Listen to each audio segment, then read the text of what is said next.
Muy buenas noches, les damos la bienvenida a otro domingo, noche en vivo aquí en La Letra Chica. Maite Sarasola. Jorge Temponi, ¿cómo andás? Bien, ¿y vos? Bien, y hoy arrancamos hablando de trabajo y salario porque mientras el PBI de nuestro país crece, hay 140.000 personas desempleadas y, escucha esto, 600.000 personas que ganan de menos de 25.000 pesos por mes. Conversaremos sobre este tema con Milton Castellanos y también con Alejandra Pico, del Instituto Cuesta Duarte. Segundo tema, el gobierno actual, como ustedes saben, suspendió la reglamentación de la Ley de Servicios de Comunicación Audiovisual que había firmado el presidente Lacalle Pou un par de semanas antes de terminar su mandato. Bueno, ¿qué implica esta suspensión y qué se puede hacer en un futuro con respecto a la reglamentación y a la ley? Y en el último bloque, porque no somos menos, vamos a tomar como puntapié la serie Adolescencia de Netflix para hablar sobre varias cosas. Por ejemplo, qué rol cumplen las redes sociales con los jóvenes, qué pasa también en el vínculo que tienen con sus padres y qué es esto de los incels, de lo que tanto se está hablando últimamente.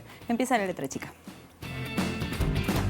El Instituto Cuesta Duarte asegura que el mercado laboral uruguayo continúa mostrando una alta proporción de trabajadores con remuneraciones sumergidas. El informe muestra que en 2023 se registraron unos 548.000 ocupados con ingresos inferiores a 25.000 pesos líquidos al mes. Además, dentro de su universo hay cerca de 169.000 trabajadores que no alcanzan ni siquiera los 15.000 pesos mensuales, muy por debajo del salario mínimo nacional, que actualmente es de 19.364 pesos. ¿Quién puede pagar el alquiler? ¿Quién puede pagar la factura? ¿Quién puede afrontar el inicio de clase? ¿Quién puede sostener continuamente así, día tras día, el plato de comida? Uruguay tiene uno de los costos de vida más altos en la región. ¿Y para qué alcanza este salario mínimo? La canasta básica alimentaria en Uruguay ronda los $130, que multiplicado por 3 personas son 390. Estimando $1 por pasaje para 3 personas durante un mes serían $164. Se acaba el presupuesto y aún no hemos pagado la renta, que en promedio en Montevideo es de 18.849 pesos, que son unos $499. O la energía, que en promedio le cuesta unos $60 a un hogar en Uruguay. No es caro el Uruguay, para todo lo que tenemos de cosas lindas y buenas, no es caro. Los sueldos son pocos. Un tema muy relevante en la formación de precios, que es un tema súper discutible, que son los salarios, ¿no? Donde las inercias pasadas se trasladan hacia adelante de manera automática y sobre lo cual también en un escenario de menor inflación tenemos que trabajar. El tema de ajustar los salarios independientemente de lo que esté pasando en la economía no es nuestra concepción.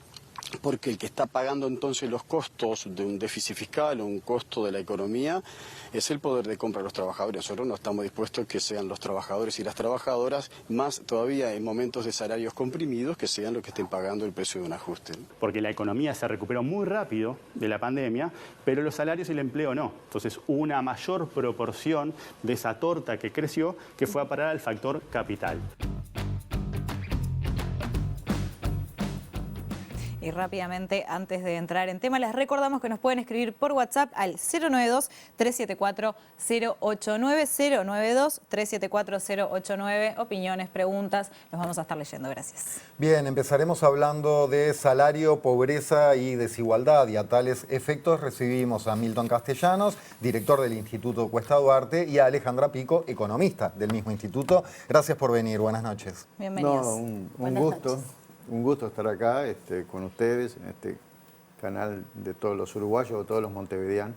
Y bueno, charlemos, para lo que entonces ustedes digan.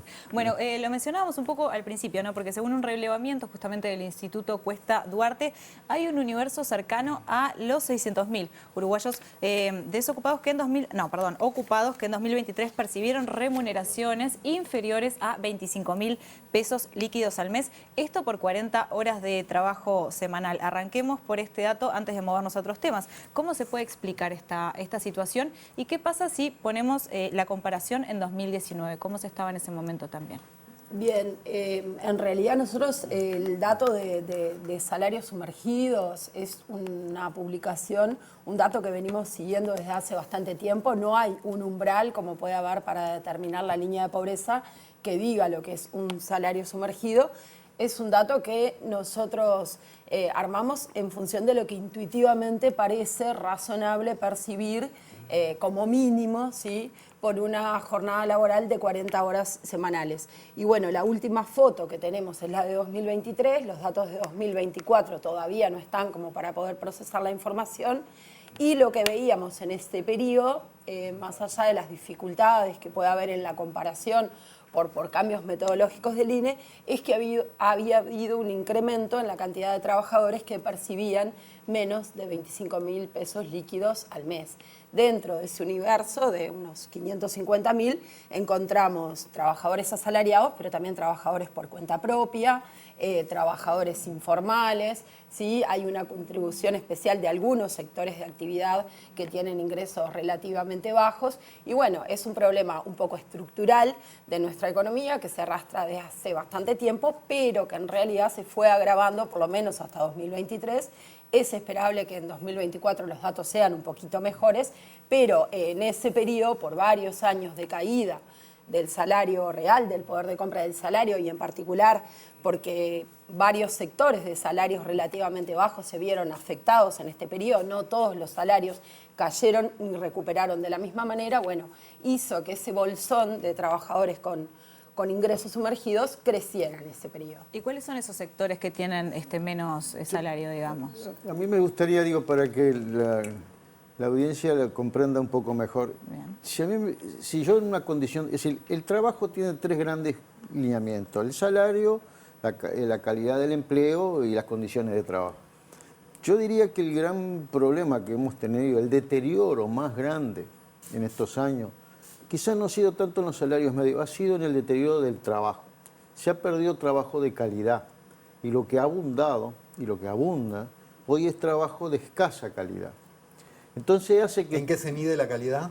Se mide en las condiciones de trabajo, en la capacitación, en la formación, si es un trabajo precario, si es un trabajo que necesitas incorporar conocimiento, formación, es decir, la calidad del empleo. Entonces Uruguay, el mayor problema que tiene hoy por hoy es el deterioro de su fuente de trabajo, de su trabajo. Todos trabajos precarios, trabajo de servicio, es decir, hemos perdido trabajo tecnológico en las industrias, hemos perdido, de capacitación, y tenemos algunos agujeros negros desde el punto de vista del empleo, y que deteriora el salario, la frontera, la informalidad, el trabajo en negro, que nosotros le decimos en forma común. Es decir, si yo tomo, por ejemplo, no ha habido un problema en un trabajador medio de una empresa del Estado, de una empresa líder, como puede ser cualquiera de las transnacionales. Ahora, los trabajos que abundan, los trabajos en sectores de servicio, limpieza, seguridad, trabajo doméstico, trabajo por cuenta en la construcción, es decir, todos esos sectores se han deteriorado, y es lo que más impacta. Es decir, Uruguay, el mayor problema que tiene hoy es recuperar trabajo de calidad. ¿Qué herramientas puede haber para esto? Tanto para la recuperación salarial de estos sueldos sumergidos o ingresos sumergidos, como para mejorar la calidad. Bueno, yo creo que cuando nosotros miramos los salarios más bajos, están concentrados en algunos sectores de actividad. Esto lo vemos un poco en una trayectoria más larga desde que venimos haciendo estos relevamientos, y son sectores que, como decía Milton, se vinculan con sectores de trabajadores con baja capacitación. Lo mismo vemos cuando miramos las tasas de empleo, las tasas de desempleo, que las posibilidades para insertarse en el mercado de trabajo están muy segmentadas según el nivel educativo de la población. Entonces, bueno, en sectores como los trabajadores rurales, un sector históricamente de salarios bajos, ahí tenemos una contribución importante a los salarios sumergidos, también en el trabajo doméstico. Bueno, dentro de los cuentapropistas, muchos de esos trabajadores sin local, sin ninguna inversión, ahí también hay una contribución importante. No son trabajadores asalariados, pero sí personas que viven de sus ingresos por el trabajo. Y también vemos una contribución importante de un sector que parecería que es un sector bastante pujante, además, en la economía, como ha sido el comercio y los servicios, que bueno, que dan cuenta tienen un peso importante en el empleo y también contribuyen de manera importante a los salarios más bajos.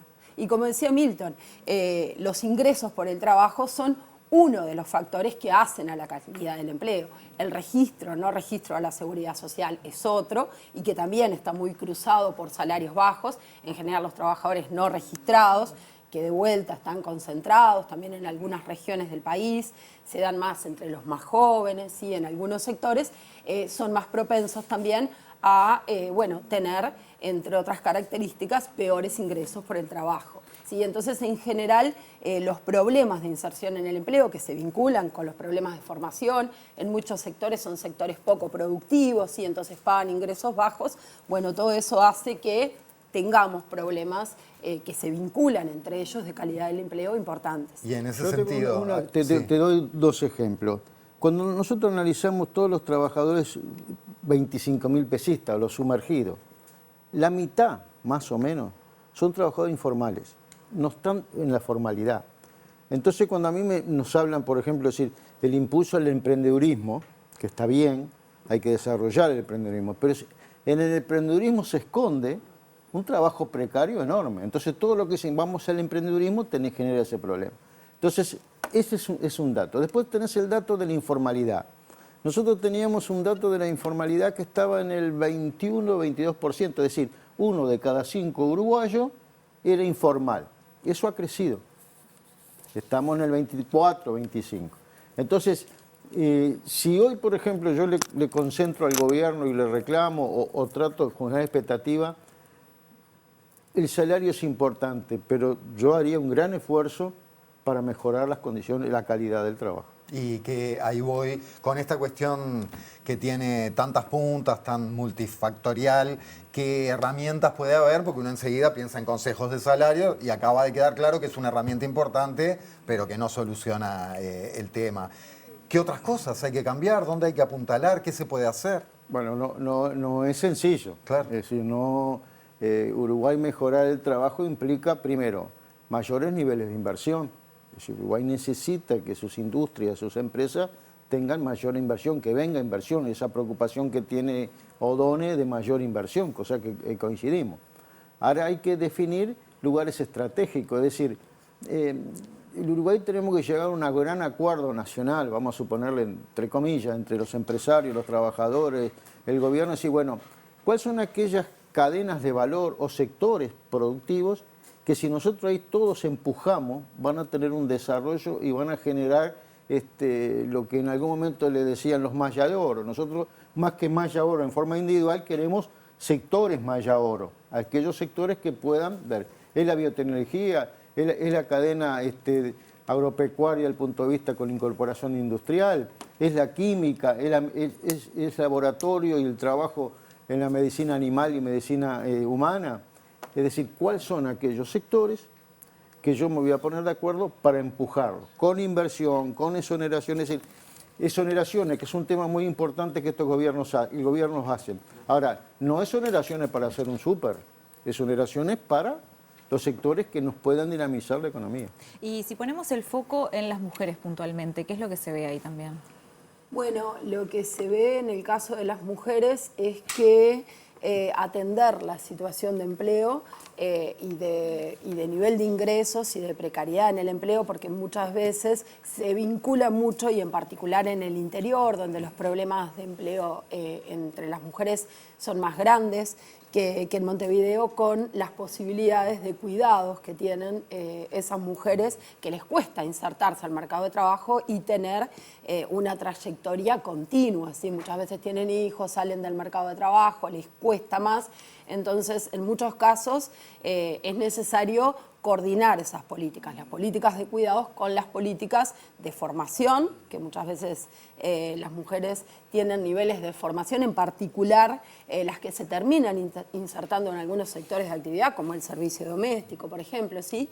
Tienen problemas de que no llegan a la formación requerida y después les cuesta insertarse en el mercado de trabajo. Entonces, me parece importante que las políticas de consejos de salarios son relevantes, como decía Milton, pero hay que tener en cuenta que abarcan solamente a los trabajadores formales, los problemas de empleo, de que esas mujeres puedan ingresar y sostenerse en el mercado de trabajo, y las políticas de formalización, que no son sencillas, pero en la medida en que la informalidad está medianamente en algunos sectores de actividad, en algunas regiones, creo que hay todavía un margen para las inspecciones laborales, para avanzar en eso y también, obviamente, apuntalar a aquellos emprendimientos o aquellos sectores que solamente subsisten porque pagan salarios bajos o se mueven en la informalidad y si no, dejarían de existir.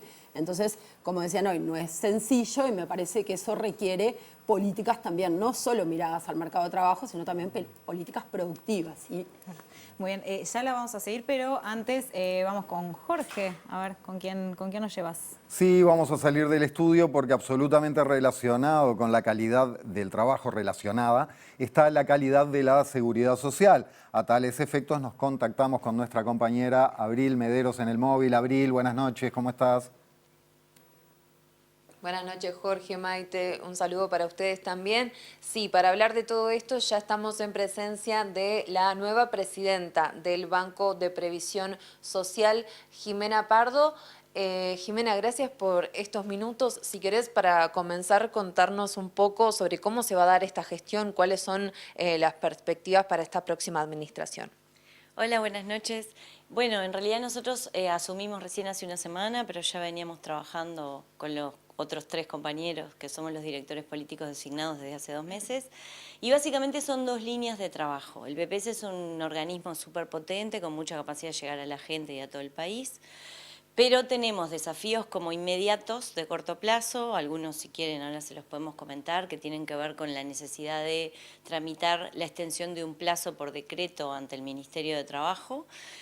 Y otros desafíos más para todo el periodo que tienen que ver con mejorar mucho la atención a las personas, a los usuarios, y en particular lo que nosotros llamamos como que humanizar el BPS, es decir, que toda persona que haga un trámite en el BPS tenga una respuesta en un tiempo razonable y en un lenguaje entendible y empático, ¿no? O sea, yo de repente te puedo decir, bueno, su trámite de jubilación por incapacidad ha sido denegado porque usted no llegó al baremo. La gente en general esas cosas no tiene por qué manejarlas, es como un lenguaje inentendible y la idea es simplificar las comunicaciones también y que las personas por lo menos logren entender lo que se les está comunicando. Sobre eso el Instituto tiene cosas que ha trabajado, o sea que no se parte de cero.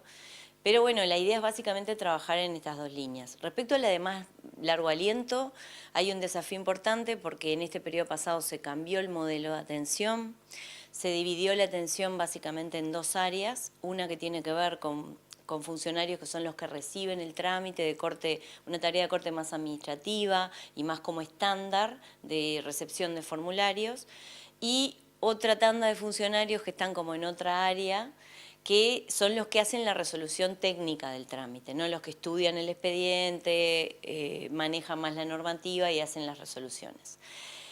En realidad este modelo ha provocado desde el 2021 un atraso en los expedientes, en el número de expedientes que ha ido creciendo sistemáticamente, en las 2 áreas que tienen que ver con prestaciones, en una más que se duplicaron el número de expedientes y en la otra casi se duplicaron. Entonces, bueno, este es un modelo que tiene cosas buenas, pero que está sujeto a revisión y que estamos tratando de ver a ver cuáles son los cambios que necesita. Porque básicamente lo que permitió este modelo permite a las personas que se agenden rápidamente para ser atendidas, pero trasladó el embudo al estudio del expediente.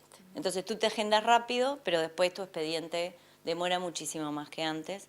Y bueno, obviamente lo que estamos encontrando es una cantidad de personas con muchísima necesidad y demandas de resolución de sus trámites o de dónde consultan, desde la cosa más sencilla que te puedas imaginar hasta lo más complejo, ¿no? Entonces, bueno, ahí hay un desafío importante que vamos a tratar de encaminar en este primer año, a ver si por lo menos se puede empezar ya para el año que viene a ver algún resultado. Bueno.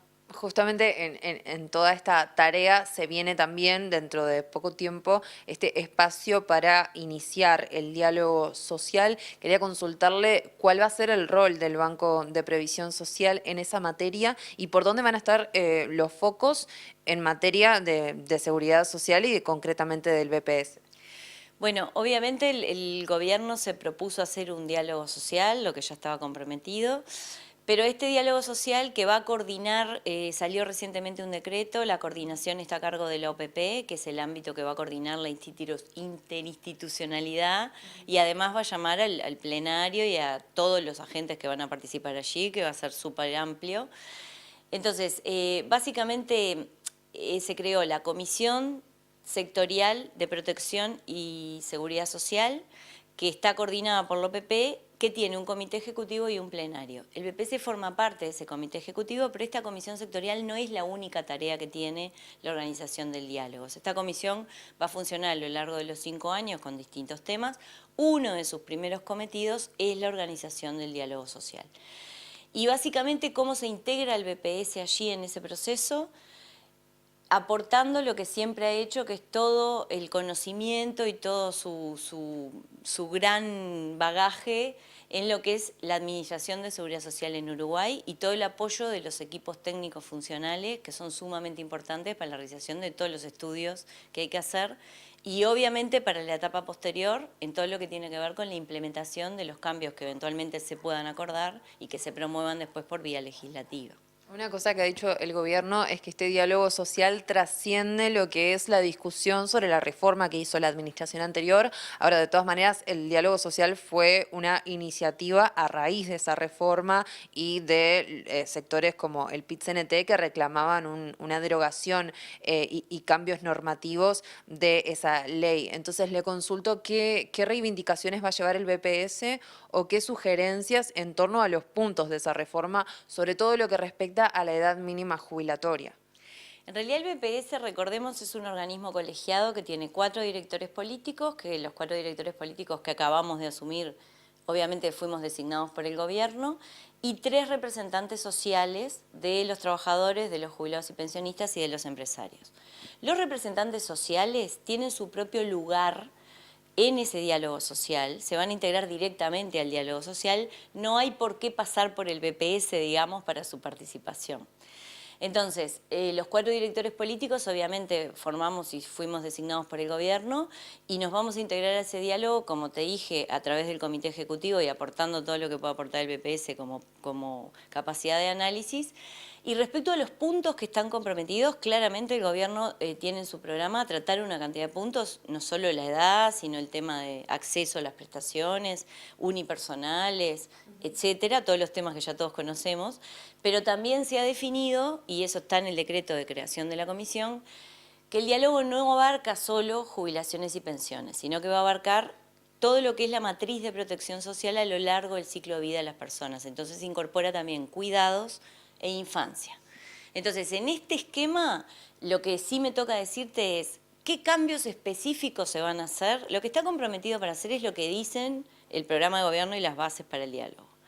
¿Cómo se va a hacer ese cambio? Es algo que no vamos a poder contestar ahora, ninguna de las personas que estamos encargadas por el gobierno de participar allí, porque justamente si uno llama a un diálogo es para escuchar. Entonces, la idea es escuchar las demandas en aquellos ámbitos donde se logren los mayores acuerdos, que no es sí o no cambiar la edad, porque la edad se va a cambiar, sino es cómo se cambia la edad. Y luego lo que pasa es que, yo lo que explico siempre es, los sistemas en general tienen 3 dimensiones muy importantes que hay que equilibrar. Cuántas personas atienden, cuánto les pagan a las personas y la sustentabilidad financiera, que es lo que hace que sea a lo largo del tiempo justo. O sea, que yo reciba algo razonable respecto a mi padre, respecto a lo que van a recibir mis hijos. Estas 3 dimensiones, una vez que toca algún punto uno, por ejemplo, la edad o a qué personas acceden, después tiene que rediseñar el todo. Entonces, no se puede contestar a priori cómo vamos a diseñar el cambio de edad, porque de nuevo, uno lo que tiene que después es rediseñar el conjunto. Ahora, en su momento el Frente Amplio se había manifestado opuesto a esta subida de la edad mínima jubilatoria que planteó el gobierno, que ya se retiró. Por eso le consulto si el BPS va a plantear eso como parte de las recomendaciones o sugerencias a tratar. Es uno de los puntos centrales que se aguardan sobre ese diálogo social. Sí, pero a ver, de nuevo, creo que capaz que fui poco clara. Lo que está comprometido el gobierno a hacer es revisar el aumento de la edad. Y eso es lo que se va a hacer. Lo que no está hoy todavía dilucidado, entre otras cosas porque hay que ir a ese diálogo y escuchar a todos los que participen, es cómo se va a hacer. O sea, cómo se diseña ese cambio específico, que además una vez que se diseña ese hay que rediseñar el conjunto. Eso es lo que te decía, o sea, lo que está comprometido para hacerse, se va a hacer. Lo que no quiere decir además que sea el único cambio, porque de nuevo, cuando uno lleva adelante lo que se comprometió, tiene que volver a rediseñar todo. Y en este caso en particular además, bajo la definición que no solo se va a mirar jubilaciones y pensiones, que es lo que básicamente estaba en la base para el diálogo, sino que también se va a mirar cuidados y se va a mirar infancia. Entonces esto va a ser un diálogo que va a tender a articular nuevamente todo lo que es la matriz de protección social del Uruguay, mirando la atención que reciben las personas a lo largo de todo su ciclo de vida. Pardo, aprovecho para consultarle por este proyecto de ley que se está elaborando en torno a la caja de profesionales. ¿Cómo lo está observando y qué se espera de esa conclusión? Bueno, ahí quiero ser bastante clara en que en realidad el BPS, y a mí en tanto presidenta del BPS es lo que me cabe, no está jugando un rol en esa reforma. Esa reforma tiene un grupo de trabajo específico que está trabajando en ese tema, que está la Dirección de Seguridad Social del Ministerio de Trabajo, la OPP y el Ministerio de Economía. Y bueno, son ellos, digamos, los que están viendo a ver qué se lleva adelante y de qué forma. En el corto plazo, ¿cuáles van a ser los pasos que tome ahora, ya habiendo asumido recientemente el BPS? Bueno, mira, por lo pronto ya mañana tenemos una reunión en el equipo de trabajo del Ministerio de Trabajo y lo que vamos a plantear es que se requiere rápidamente la emisión de un decreto por parte del Ministerio de Trabajo que requiere la iniciativa del BPS, que es una iniciativa que esperemos que adopte ya el directorio en su próxima sesión del miércoles que viene, por un tema puntual que ya sabíamos que iba a quedar pendiente, pero que es bastante urgente. En la Ley de Reforma del Gobierno del 2023, se introdujo un artículo, el 219 de la Ley 20130, en donde se especifica y se da un tiempo en función de las franjas de edad de las personas para el reconocimiento de años de trabajo anteriores a 1996. Para la franja de edad de 60 años y más, se daba hasta junio de este año para hacer ese reconocimiento, y es un reconocimiento que si la persona no hace después, eventualmente no lo podría hacer. Nosotros hicimos un relevamiento, no bien llegamos. Nosotros tenemos entre los 60 y más años unos 370.000 usuarios afiliados. Los que son principalmente como que foco inicial serían unos 42.000, que son los que todavía tienen actividad registrada con el instituto, pero bueno, obviamente no son los únicos. Entonces, por un tema operativo, no es viable ni comunicarse con ellos ni atenderlos razonablemente en el plazo que nos queda de acá a junio. Y la propia ley prevé el mecanismo por el cual uno, mediante la iniciativa del BPS, pueda solicitar al Ministerio de Trabajo, cosa que ya está coordinada y el Ministerio está de acuerdo, la emisión de que por decreto se prorrogue este plazo, y lo que vamos a pedir es un año más de plazo para las personas de esta franja de 60 años y más, que bueno, ya aprovecho y lo comunico porque era un tema sobre el que estábamos recibiendo bastantes consultas. ¿Quedaría vigente a partir de mañana este decreto?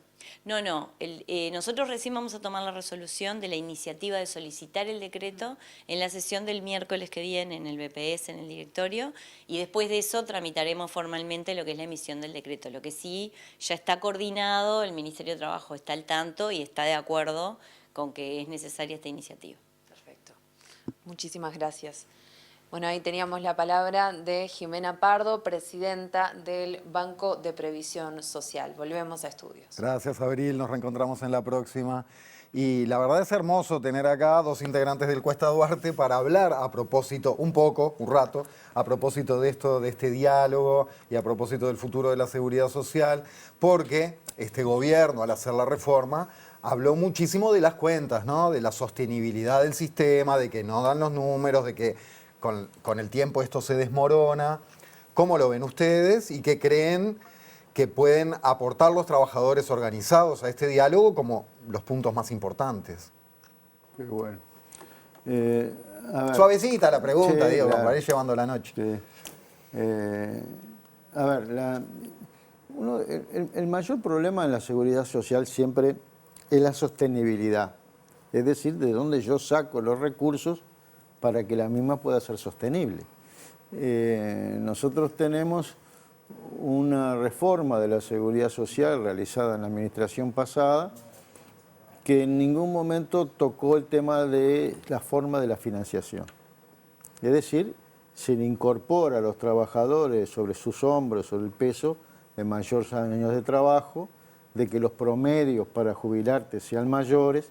Es decir, en una situación de mejorar la sostenibilidad de la seguridad social, la administración pasada hace un mecanismo que solamente paga el precio de esa adecuación los trabajadores. Cuando nosotros se presentó la ley decíamos que bueno, que si efectivamente la seguridad social tenía problemas de sostenibilidad, estaba bien, estaba bueno, que ese costo o ese sacrificio tenía que ser con otros actores también sociales, no solo con los trabajadores. Es decir, aquí no se tomó en cuenta el aporte de los patrones a la seguridad social, no se tomó en cuenta otros actores sociales. Es decir, nosotros el mayor problema que vemos es muy difícil hacer un proceso de desarrollo de una mejora sin tocar el tema de la forma de financiación. Nosotros, el PCNT intentó hacer recolectó firmas y después un plebiscito a los efectos de poder incorporar en la reforma algunos aspectos centrales, como es el tema de la edad, como el tema de la jubilación mínima, pero siguió quedando un agujero negro que es cómo se sostiene. Nuestra participación en el diálogo de la seguridad social, entre los temas que ya habíamos planteado, está efectivamente la necesidad de revisar, es decir, la forma de financiamiento.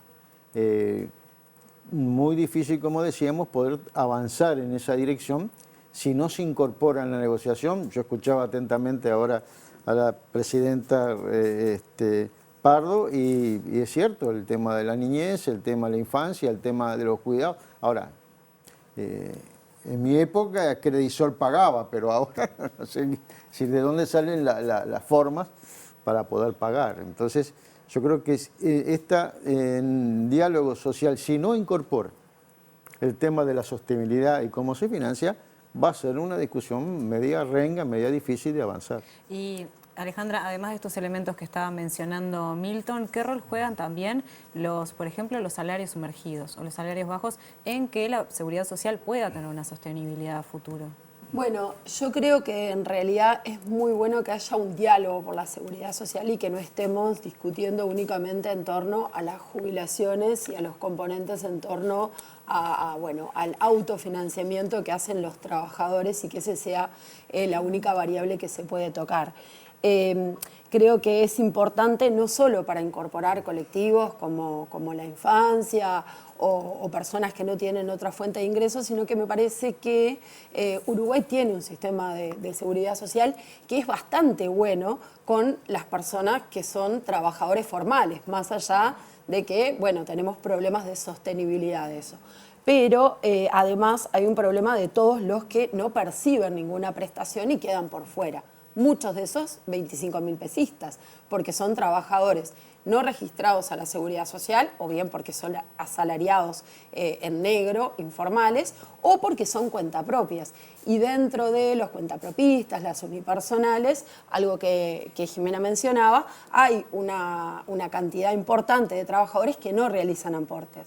Entonces, no realizan aportes y tampoco perciben ninguna prestación. Entonces, me parece muy buena esa mirada de cómo incorporamos a todos los colectivos, cómo generamos incentivos, pero también saber que si incorporamos a cada vez más colectivos, eso va a tener un mayor costo y es necesario abrir las fuentes de financiamiento, no solo para que esto sea sostenible, sino porque tenemos que pensar que las fuentes de financiamiento también fueron pensadas para momentos en que el trabajo era distinto. Y hoy capaz que estamos caminando hacia nuevas formas de trabajo, hacia sustitución en muchos sectores de ingresos altos de trabajadores por máquinas, donde, bueno, ahí se deja de aportar porque ya no hay un puesto de trabajo. Entonces también tenemos que ver si el sistema de aportes, además, como está pensado, además de ser injusto en algunos sectores que históricamente pagan menos, como el sector rural, el sector patronal rural, si además no tenemos que revisarlo de cara a los cambios en las modalidades de empleo y de contratación que se están dando.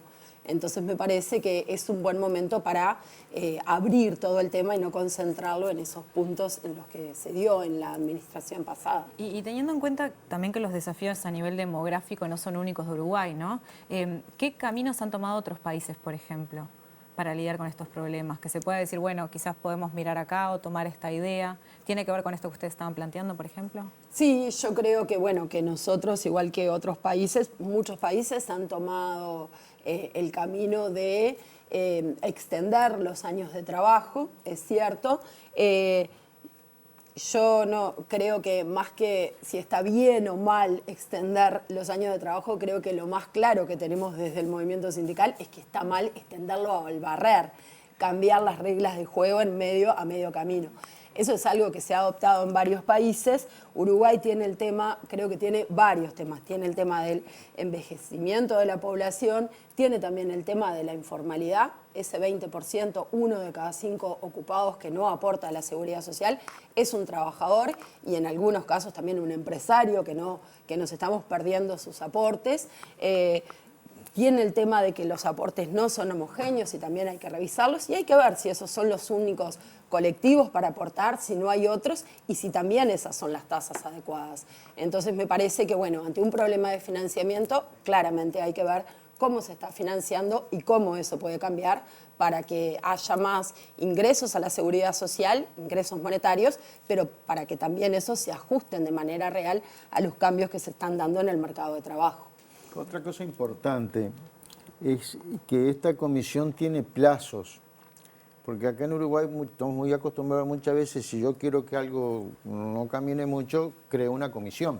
Entonces la comisión después me va dando vueltas, además una comisión de esta característica, donde voy a ver toda la seguridad social desde que nace hasta que muere, se imaginan que todo lo que significa incorporar ahí adentro. Además hay que tener en cuenta que la seguridad social en este país, a diferencia de muchos, es muy amplia y es muy avanzada. Es decir, la pandemia, por ejemplo, nosotros la pasamos como la pasamos porque teníamos una malla social que anda a esperar en Estados Unidos, por ejemplo. Ahí quedás en la calle. Y Uruguay tiene una malla social que tiene que ver los seguros de paro, que tiene que ver la asistencia. Es decir, Uruguay tiene una malla muy importante que ahora es cierto. Es decir, tiene que cambiar su sostenibilidad. No aguanta hoy con estos recursos. Hay que, bueno, yo desde chico, si quiero aumentar los beneficios, quiero mantenerlo, tengo que ver los recursos como un tema central y que esta comisión tenga un plazo hasta el año que viene, hasta mitad de año, es un paso importante, porque si no yo me temo que temas tan importantes, si además se tiene que solucionar en los primeros años de gobierno, tú te imaginas que este tema no puede estar en el 4º año de un gobierno, es decir, tiene que hacer cuando la escoba está nueva y barre bien. Después, cuando ya los últimos años, es más difícil. ¿Tienen alguna noción, algún cálculo de cómo afecta a la población migrante en todo esto?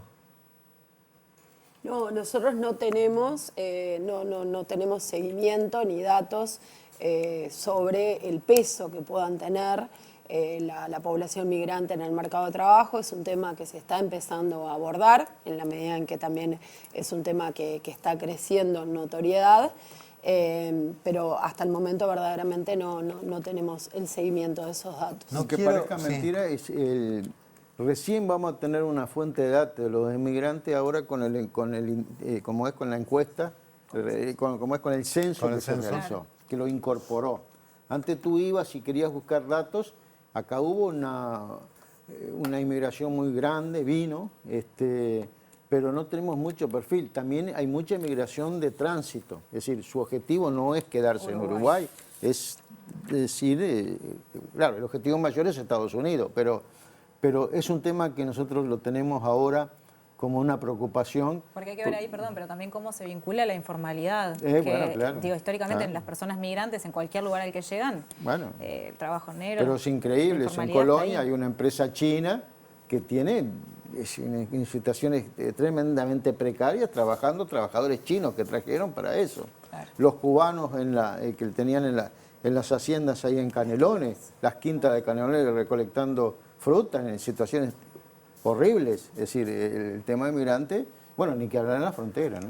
Les voy a pedir para variar brevedad para un tema complejo, ya hacia el cierre de la charla. Decía Castellano, estamos de acuerdo con la visión del nuevo equipo económico de que se precisa más inversión. Bueno, también el nuevo equipo económico, su titular, Gabriel Odone, habló de desindexar el salario. Brevemente, ¿qué quiere decir esto y cuál es la postura de ustedes?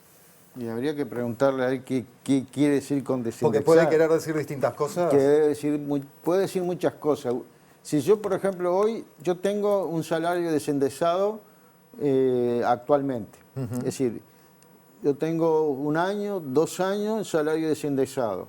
A los 2 años agarro una tablita y miro si tengo que hacer alguna mínima corrección. Pero durante 2 años mi salario no siguió el régimen de la inflación. Fueron dando ajustes salariales prepactados. Entonces, por lo tanto, nosotros hoy tenemos niveles de desindexación. Si ahora tú me decís que el salario no puede, en ningún momento se puede medir con la inflación, yo te diría que no, que en algún momento se debe medir con la inflación. Es decir, que nosotros, cuando decimos desindexación, decimos salarios nominales o decimos masa salarial. Es decir, masa salarial es todo lo que compone. Es decir, el pedazo de torta, que si hacemos el producto, la riqueza de este país, yo la divido como una torta, divido un trozo, ¿cuál es el trozo del salario? Que se mide no solo con salario, se mide también con empleo, con cantidad de gente trabajando. Entonces, me parece que, y dijo sin tener muy claro, por lo menos nosotros no muy claro qué quiso decir, lo que pasa que en un país inflacionario durante muchos años, es decir, yo cuando empecé los consejos salarios en el 85, hacíamos ajustes cuatrimestrales de un 30%, cuatrimestrales de un 30%, teníamos una inflación de 120, 130 anual. Entonces, para el uruguayo, hablar de no tener en cuenta la inflación es impensable. Claro, nunca tuvimos una inflación como ahora de un 3, un 4%, un 5% anual. Entonces, hay que verlo. Nosotros estamos dispuestos ahora a discutir salario, vamos a ir a una ronda a discutir salario, no solo de los privados, también hay, en este momento va a haber negociación salarial no solo de los privados, va a haber de los públicos, va a haber es decir, va a estar unos meses movidos entre el salario, presupuesto, y bueno, tenemos la expectativa que con un nuevo gobierno que tiene una trayectoria anterior importante, además por primera vez, después de 25 años tenemos un presidente hincha Peñarol, también eso es importante. Pico, ¿algo más sobre esto, sobre salario? No, comparto. Creo que es un tema muy sensible para el movimiento sindical. Cuando hablamos de desindexar, tengo idea que el ministro no se refería únicamente al salario, pero cuando hablamos de desindexar salarios, hablamos de desvincular los ajustes salariales de la evolución de los precios para los trabajadores. Es lo que nos permite saber cuando se firma un acuerdo de Consejo de Salarios si va a seguir como mínimo o no la evolución de los precios al consumo. Nos permite saber qué es lo que va a pasar con nuestro poder de compra. Hay distintas maneras de desindexar el salario. En nuestro país se ha caminado algunas, como mencionaba Milton, que los ajustes o la vinculación del salario a la inflación se haga de manera más periódica. Lamentablemente, en esta última administración, en la ronda de consejos de salarios 2021, eso no fue nada bueno, y lo que hizo es que los trabajadores durante muchos meses tuvieran un salario por debajo del que habían comenzado porque los precios subían y no ajustaban los salarios en la misma medida, entonces no alcanza con llegar al final de la película al poder de compra que se tenía al principio. Entonces me parece que es un tema que, bueno, en el cual hay mucha sensibilidad, pero hay que escuchar por dónde vienen las propuestas para saber, bueno, si estamos en sintonía con los compromisos, que el objetivo en definitiva es que la inflación siga a niveles bajos, que es lo que también hace que el poder de compra de los trabajadores y de todos quienes viven de su trabajo se mantenga. Pero una muy cortita de lo que decía. ¿De Peñarol también? Sí, bueno, eso no estaría mal. Pero si crece, por ejemplo, Odone dice de que crezca la economía. Bien, todo hace un gran esfuerzo y crece la economía. Si esa economía crece, ¿no va a crecer el salario en comparación con la economía? Si el salario no acompaña el crecimiento de la economía, ese pedazo de torta mío, de los salarios, se reduce. ¿Dónde va a parar? Es decir, entonces, el tema salario es mucho más complejo de verlo de si hablo de desindexar o no indexar. Yo quiero que el salario se mantenga, el poder adquisitivo. Si la economía crece, quiero que los trabajadores tengamos fruto de ese crecimiento. Y bueno, ese es el debate. Muy bien. Milton Castellanos, Alejandra Pico, muchísimas gracias por estar con nosotros esta noche. Un gusto. No, un gusto para nosotros. Ya seguimos en la letra chica, se viene el tema de Ley de Servicios de Comunicación Audiovisual y después el tema de adolescencia, no se vayan.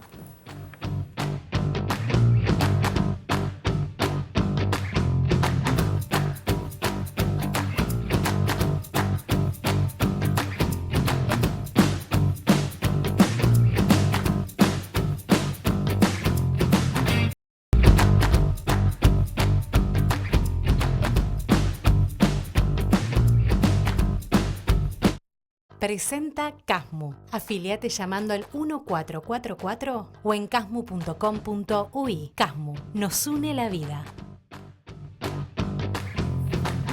49 minutos pasan de las 8 de la noche y entramos en este segundo bloque y segundo tema de la letra chica, porque el gobierno que encabeza Yamandú Orsi decidió suspender la aplicación del decreto que reglamentaba la ley de medios que, recordemos, el ex presidente Luis Lacalle Pou había firmado 2 semanas antes de terminar su mandato. En el Ejecutivo se entiende que es necesario proceder a su revisión a efectos de evaluar la legalidad de su articulado y que el mismo no vulnere normas o principios. El Poder Ejecutivo justamente suspendió la aplicación del decreto reglamentario de la Ley de Servicios de Comunicación Audiovisual, más conocida como Ley de Medios. Senado aprobó la nueva Ley de Medios de forma grave y urgente. La única explicación que le veo a todo esto es que se vienen los tiempos electorales.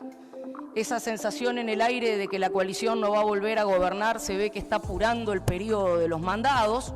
El texto crea nuevas reglas de juego para obtener licencias de radio y televisión y además consagra la habilitación a los cable operadores para ofrecer servicios de acceso a Internet. Aprobación de una ley de medios que ha sido calificada como extranjerizante, concentradora, privatizadora y violatoria de la libertad de expresión mantiene a la sociedad uruguaya en alerta. Concentrarnos en que esto favorece a unos pocos es no entender y no tener una mirada país. En el centro, en el protagonismo de la historia, quedan favorecidos los grandes medios de comunicación, que son los que concentran absolutamente todo. No es lo mismo que seamos todos dueños de la pelota y compartimos la pelota para jugar todos, que, bueno, yo soy la única dueña, elijo quién juega. En un decreto firmado este martes y que se dio a conocer en las últimas horas, la nueva administración plantea que se ha constatado que la referida norma tendría disposiciones que no respetan el marco normativo vigente.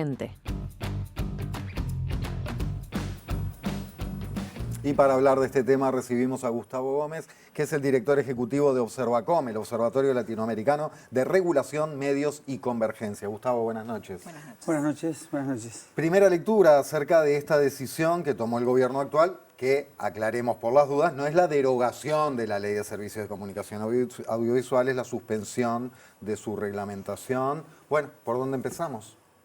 Decisión, a leer esto. Sí, decisión rápida, positiva, mínima, pero necesaria. ¿Por qué? La ley se aprobó a finales del año pasado, como bien hacía el TAPE, y es parte del marco de un Estado democrático. Cambian las mayorías, tienen nuevos legisladores que tienen otras ideas, lo cambian. Los reglamentos son para aplicar las leyes y el reglamento no puede estar por encima de la ley. Así que es una cuestión, te diría, hasta republicana. Ese decreto no debería haber sido aprobado nunca, ni menos apuro, ¿no? Quiero decir, en el decreto, ¿qué es lo que entiendo que está por encima de la ley? Exacto, hay cosas que la ley no dice. Se atribuye la reglamentación poderes por encima de la ley que se había aprobado, por ejemplo. ¿En qué aspectos? Y, por ejemplo, establecer para la ROSEC decisiones de ampliar las zonas de servicio que una empresa que ganó un concurso puede obtener de manera discrecional por fuera del concurso, con lo cual genera decisiones discrecionales de ampliar o de reducir el servicio que ofrece un canal de televisión, por ejemplo. Establece la ley que si alguien transmite... ¿La ley o la reglamentación? La ley. La ley dice, si alguien transmitiera sin autorización, producto de una transferencia velada, ¿no? Tema que hemos conversado muchas veces por acá, para concentrar medios. Si alguien lo transmite... ¿El testaferrismo estás hablando? Testaferro, la ley dice que eso es pasible de revocación. Autorización sin... De transmisión sin autorización es revocación. El reglamento le da una vueltita y le dice, te doy tiempo para que regularicemos la situación y vaya a nombre del nuevo titular. Es decir, son cambios importantes en las reglas de juego de un gobierno que tuvo mayoría en el Parlamento y que mete por el costado cosas que podría haber metido en la ley, pero no lo hizo. Y en relación a la concentración, ¿qué decía esto que firmó el expresidente Luis Lacalle Pou? ¿Del reglamento? Ahí lo llamativo es las ausencias, no lo que va por encima de la ley, sino que se les olvidó poner, por ejemplo, el tema de los grupos económicos. O sea, ¿Qué tendrían que haber puesto ahí, por ejemplo? O sea, la ley dice que nadie... ¿Se acuerdan que discutimos mucho la cantidad de medios que una persona, una empresa o un grupo económico puede tener? La discusión está sobre el tope. Pero bueno, es lo que aprobaron. No puede haber más de 8 en televisión por abonado. Contando personas que tengan a su nombre, contando empresas o contando grupos económicos. El reglamento debería instrumentar eso. Se les olvidó lo del grupo económico. Con lo cual las cuentas son muy distintas, porque el grupo económico puede ser dueño de medios que estén a nombres distintos. Entonces las personas no acumulan tantos medios como la ley establece. Por el reglamento podrían acumular todavía más que lo que la ley establece. Que brinda otras libertades, Sí, sí. Eso justo se les olvidó esa parte. Y lo hemos hablado, pero para recordar un poco, ¿qué consecuencias tiene una mayor concentración de medios para un país, para la democracia de un país? Aparte del ejemplo de la pelota futbolístico, hizo Lemonnier en el tape, de Sutel, claramente, si una sola persona tiene la capacidad de decir cuáles son los temas de debate público en un país, eso es un desastre. Si necesitamos tener, como parte de nuestro derecho a la libertad de expresión, a la información, una diversidad de fuentes de opiniones. El que una persona tenga la capacidad de tener todo, que sería un monopolio, le da las máximas capacidades de expresión de esa persona, pero no al resto. Al tener más concentración, hay menos gente que puede expresarse y sobre todo la sociedad tiene menos posibilidades de informarse. Antes de seguirnos metiendo con este tema, ¿cómo estamos al día de hoy? ¿Cuál es el mapa de hoy en Uruguay? A grandes rasgos, al menos. Yo diría que en el mapa tenemos, dependiendo del sector, en la prensa siempre ha sido más diverso. Habría que mirar todo el país, además, a nivel de departamentos hay medios importantes que no aparecen, pero que son importantes como lectoría de la gente de ese departamento. En radios lo que ha habido es, siguiendo lo de la televisión, una concentración en 3 grupos económicos. En radio hay 3 grupos económicos, en televisión abierta hay 3 grupos económicos, en televisión para abonado ahí aparecieron 2 competidores fuertes extranjeros, como son Clarín y DirecTV. En telecomunicaciones tenemos 3, o sea, es un sistema de medios y de comunicaciones 3 es poco. Muy concentrado. 3 es poco, entonces. Sí, 3 es poco. Me quedo con lo de la revocación de esta regulación. Si no, entonces, si bien entiendo, si no hubiesen existido contradicciones entre la reglamentación del Poder Ejecutivo y la ley, el gobierno actual no lo podía revocar o no lo iba a revocar. No estoy pidiéndote que hables por el gobierno, pero quiero decir, el disparador es la contradicción entre la reglamentación y la ley. Claro, así como estamos en democracia para cambiar leyes, cuando cambia el gobierno puede cambiar, derogar o modificar total o parcialmente un decreto aprobado por el gobierno anterior.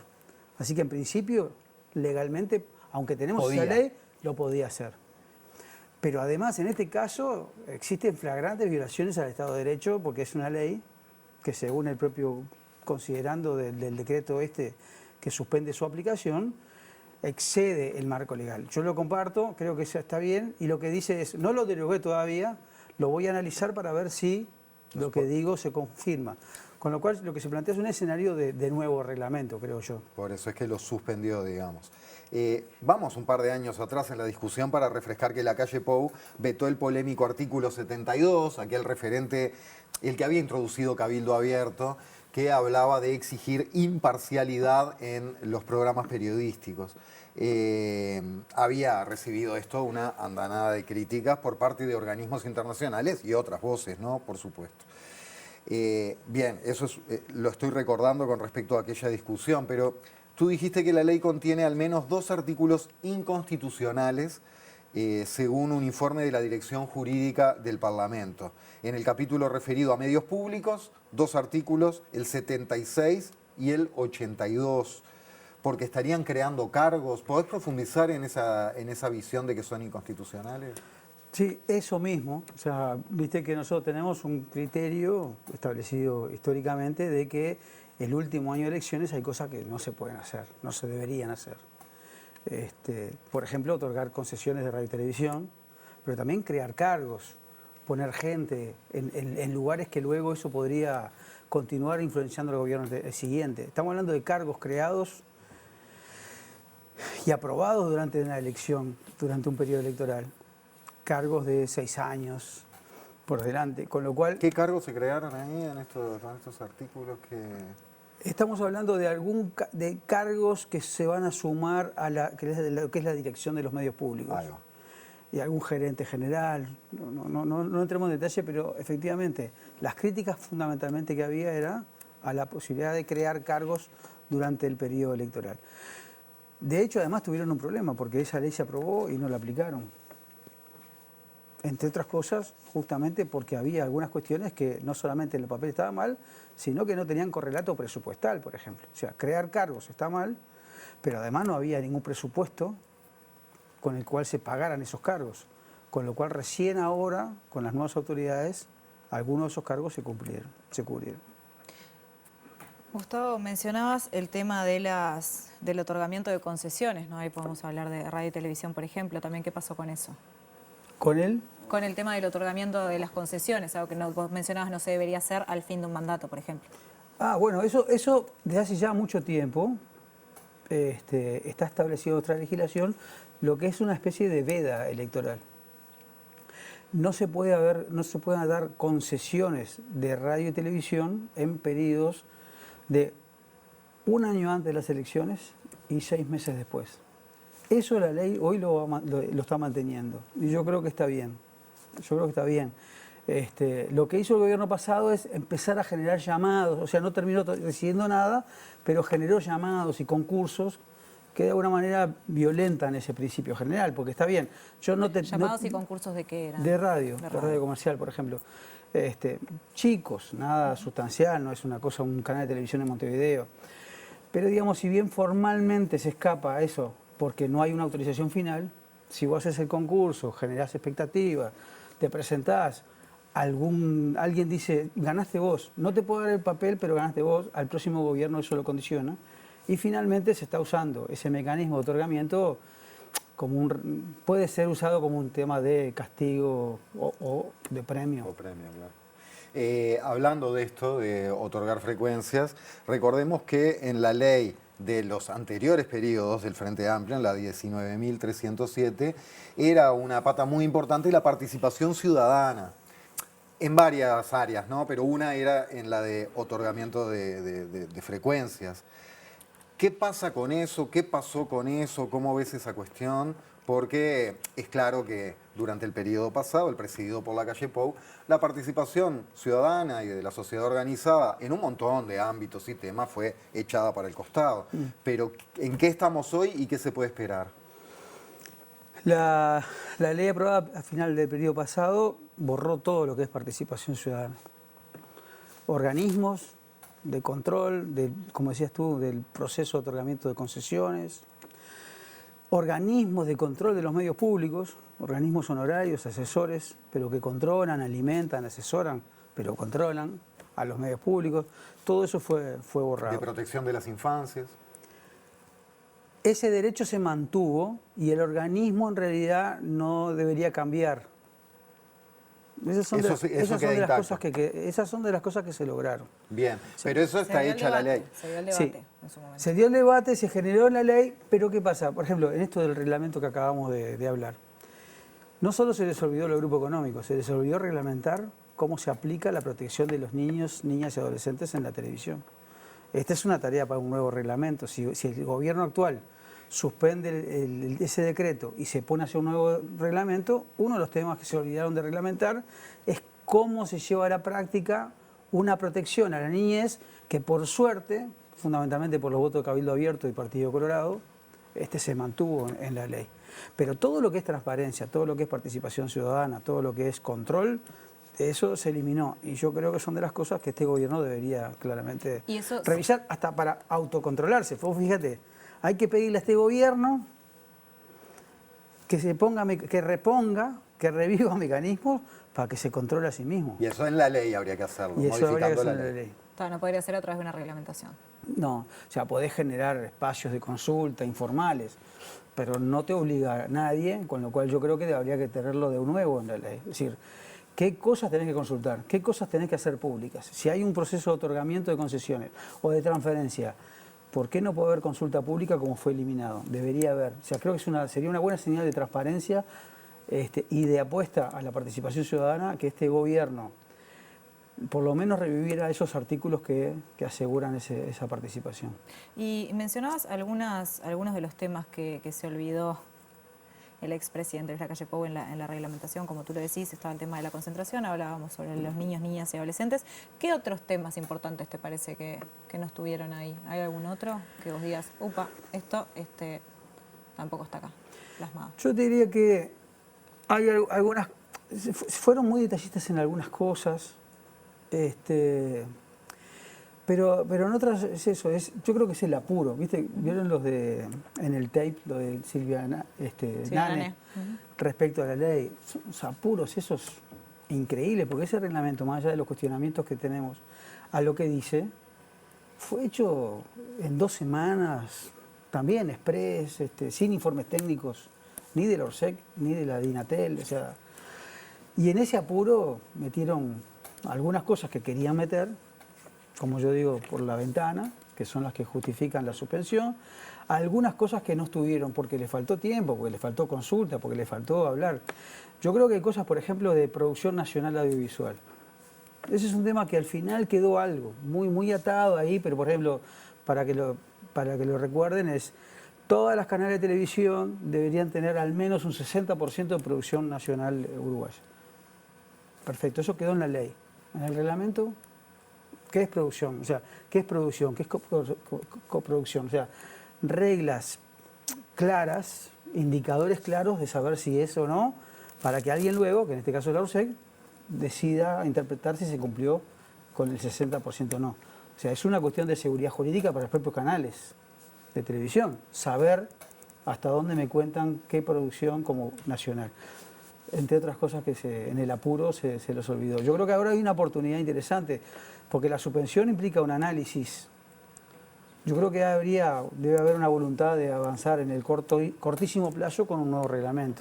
Creo que es un buen momento para derogar lo que pusieron de más y sobre todo darse tiempo para poner lo que está faltando.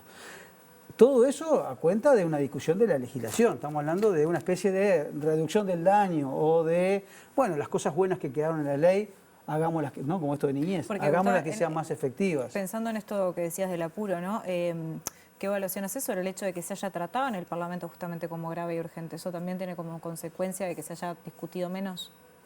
¿Que se hayan puesto menos sobre el...?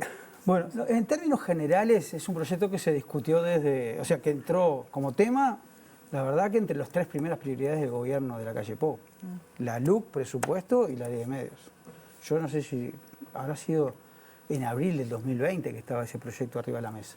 Pero claro, ellos tuvieron muchos problemas en la coalición para llegar a acuerdo. Hablamos, por ejemplo, de lo de Manini. Entonces, si vos decís, no se discutió, tuvieron 5 años discutiendo, sí es cierto en términos generales, pero para lograr acuerdo, la última versión no la discutió casi nadie. El apuro es express, es que hubo cambios sustanciales en la legislación a último momento que ni siquiera pasaron por una comisión del Senado. Mucho menos audiencias que la sociedad civil pudiera participar. Ni siquiera comisión del Senado. Fue directo al plenario. ¿Tenés alguna información de por dónde pasó esa redacción? Quiero decir, de la última etapa. De esta última rápida. Sí, fue... O sea, ellos se les terminaba el tiempo, es objetivo, no hay una adjetivación, o sea, estamos hablando de agosto, estamos hablando de las elecciones y que necesitaban cerrar eso. Ponele de la mejor manera posible, es un proyecto prioritario para nosotros que nos llevó tanto tiempo, quiero cerrarlo antes. Si es mandado o no mandado, todo eso los actores políticos dirán. Pero está claro que había un apuro por cerrarlo. Y ahí en el Senado se terminó de atar. Graciela Bianchi, con Álvaro Delgado, y ahí eso negociaron con Cabildo Abierto. Ahí apareció el 72. En ese apuro por sacarlo, de cualquier manera, y ante las críticas de algunas cosas que Cabildo Abierto no llevaba, le permitieron meter el 72. El 72 después nadie quiso ser padre de la criatura, ¿no?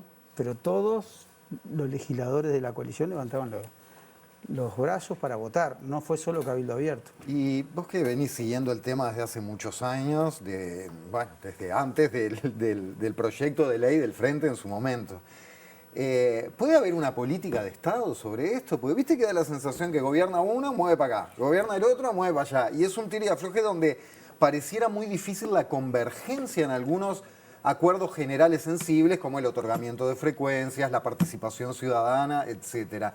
¿Vislumbrás que se puedan sentar los actores políticos y decir, bueno, suspendimos la reglamentación, vamos a hacer una ley nueva, prolija, y que estemos más o menos todos de acuerdo, todos cedemos un poco, pero tener una política de Estado en medios? O sea, que sea necesario, sí, posible, difícil, pero habría que intentarlo. Por ejemplo, mirá, ¿cuál es el escenario que yo veo como para tirar algo hacia adelante? Ya no tanto para atrás. En el cortísimo plazo, un nuevo reglamento. Estamos hablando primer semestre o capaz que un mes, 2 meses. En el corto plazo, segundo semestre de este año, hay una ley de presupuestos que tiene plazos definidos. Podría ser que desde el gobierno se intentara hacer algunos cambios a la ley de medios aprobada por la coalición multicolor, por lo menos para arrimar a lo que se desearía, quitar los aspectos más negativos, es decir... De esas cuestiones pluritemáticas que van siempre en una ley de presupuesto. Claro, ese me parece un escenario abierto, porque hoy revisar, derogar la ley de medios no solamente no es posible, mirado como en conjunto, ¿no?, por las mayorías parlamentarias en diputados, sino que no parece ser la prioridad del gobierno eso. Pero en el segundo semestre, una discusión en el presupuesto de algunos artículos, me parece que sí. Siendo lo tuyo, seguro que hay que abrir un nuevo debate, ¿no? Esto, ley de medios, o sea, nos quedamos entrampados. Hay un montón de cosas todavía para hacer. Yo, por ejemplo, te diría que tenemos la oportunidad de buscar acuerdos respecto a otros desafíos que tenemos, que son con las grandes plataformas de Internet. Con la Facebook, con las X, con la Google. Yo creo que si hay que hacer un intento por encontrar políticas de Estado, es a desafíos que incluso ya no son nacionales, ¿no?, que tienen que ver con la soberanía del país. Me da la impresión que eso es una oportunidad, porque el contendiente incluso está aliado con Trump. No digo para salir que Uruguay salga a enfrentar a Estados Unidos, menos en este momento, por favor, pero sí me parece que hay tal preocupación, incluso de los dueños de los medios, respecto a las plataformas digitales, no solo la sociedad civil e incluso los gobiernos, que me parece que elevando un poco las miras y mirando el ecosistema informacional en conjunto, además de los medios tradicionales, me parece que permite encontrar por lo menos tratar de encontrar con otro éxito alguna política de Estado. Gustavo, me quedé pensando una última, capaz que salga un poquito de esto, pero cuando vos hablabas de los grupos económicos, ¿no?, que cada vez concentran más medios en nuestro país, obviamente hay mucho dinero por detrás, pero las ondas de televisión en Uruguay son del Estado, ¿no? Son de todos nosotros, las administra el Estado. ¿Y cuánto cobra? ¿Cómo funciona eso? Ahora nada. ¿Pero por qué? Porque el gobierno anterior impulsó una ley que eliminó cualquier tipo de pago por el uso de las ondas del Estado. ¿Y eso consideras que tendría que ser así? ¿O no, claro ¿no podría que no. el Estado justamente buscar ahí también una No, claro que forma no. O sea, la pregunta es totalmente pertinente. Y en todo el mundo, las empresas que usan un recurso público de todos nosotros que administra el Estado, como la frecuencia radioeléctrica, paga algo. Nosotros teníamos en Uruguay desde la ley del 2014, en la ley de medios, que pagaran por el uso del espectro. Esta ley aprobada derogó todo eso. ¿Y eso se puede volver a implementar? Bueno, sí. Con una nueva Sí. ley, no con la reglamentación. Con una nueva ley. Con el agregado, que no quiero escaparme, es que a pesar de que teníamos una ley que durante 5 años estuvo vigente, no es culpa de esta coalición que no les cobramos un peso a ningún medio grande. Porque ese uso de espectro se paga por la ley de medios, se pagaba los medios grandes. Las radios del interior no pagaban nada, por ejemplo. Pero durante los 5 años del último gobierno de Tabaré y bueno, obviamente durante los 5 años del gobierno de la calle Pou, teniendo una ley vigente para cobrarles algo, nunca se les cobró. Eso es parte de la realidad. Vos me preguntás, ¿no deberían pagar algo? Y sí, estás haciendo lucro con algo que es de todos nosotros, algo razonable, democrático, equilibrado, en función de tu facturación. Los chicos que no paguen nada, los grandes que paguen mucho, ¿no? Cosas normales. Ya no existe esa obligación. Así que si alguien quisiera ponerla, una obligación que era para crear un fondo de producción audiovisual. Sí, te iba a decir No eso, para el destinado Estado, a la ¿no? propia producción. No era para rentas generales, era para los propios medios. No se pudo aplicar y ahora ya la quitaron. Es un tema para poner arriba de la mesa, sí. Muy bien, lo seguiremos entonces. Gustavo Gómez, muchísimas Dale. gracias por estar esta noche con nosotros. Por favor. Quédense porque en el próximo bloque de La Letra Chica nos metemos con esta serie Adolescencia y cómo viven los y las adolescentes en nuestro país. Ya venimos.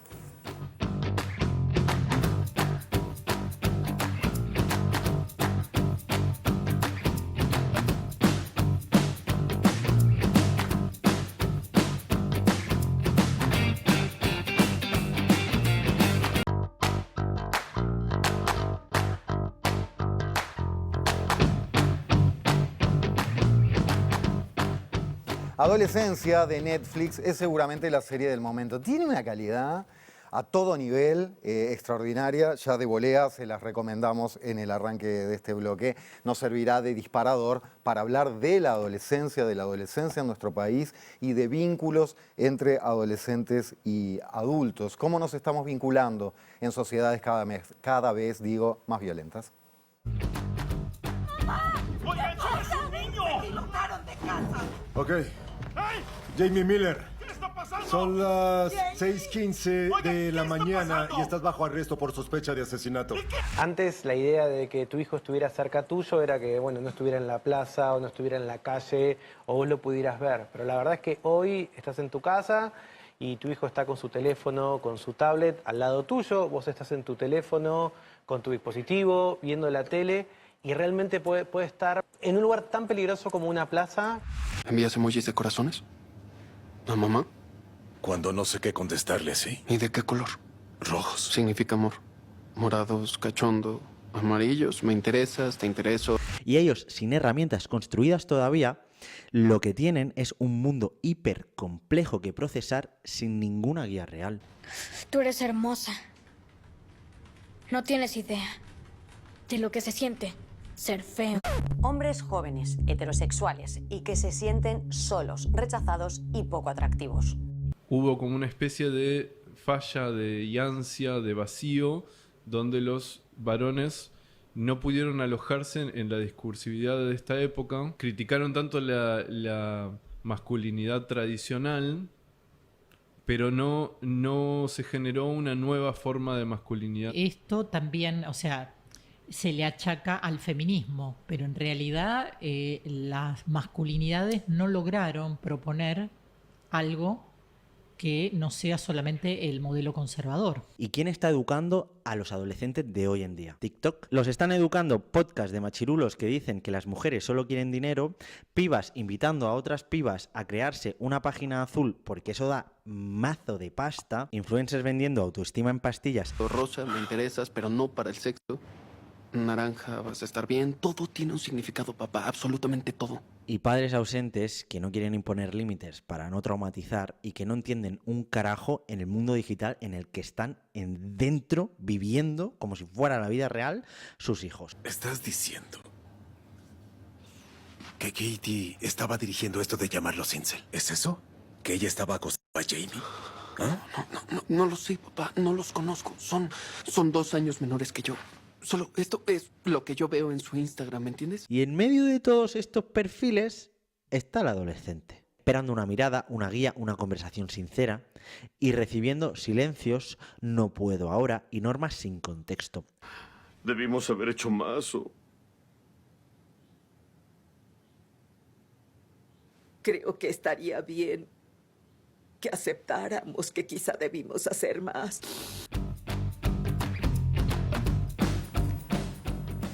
Bien, y teniendo eso como puntapié, recibimos a Jerónimo Sena y a Angie Martínez, estudiantes, para arrancar a conversar ya en breve sobre todo esto. ¿Cómo están? Gracias por venir. Bien, gracias por la invitación, muy feliz.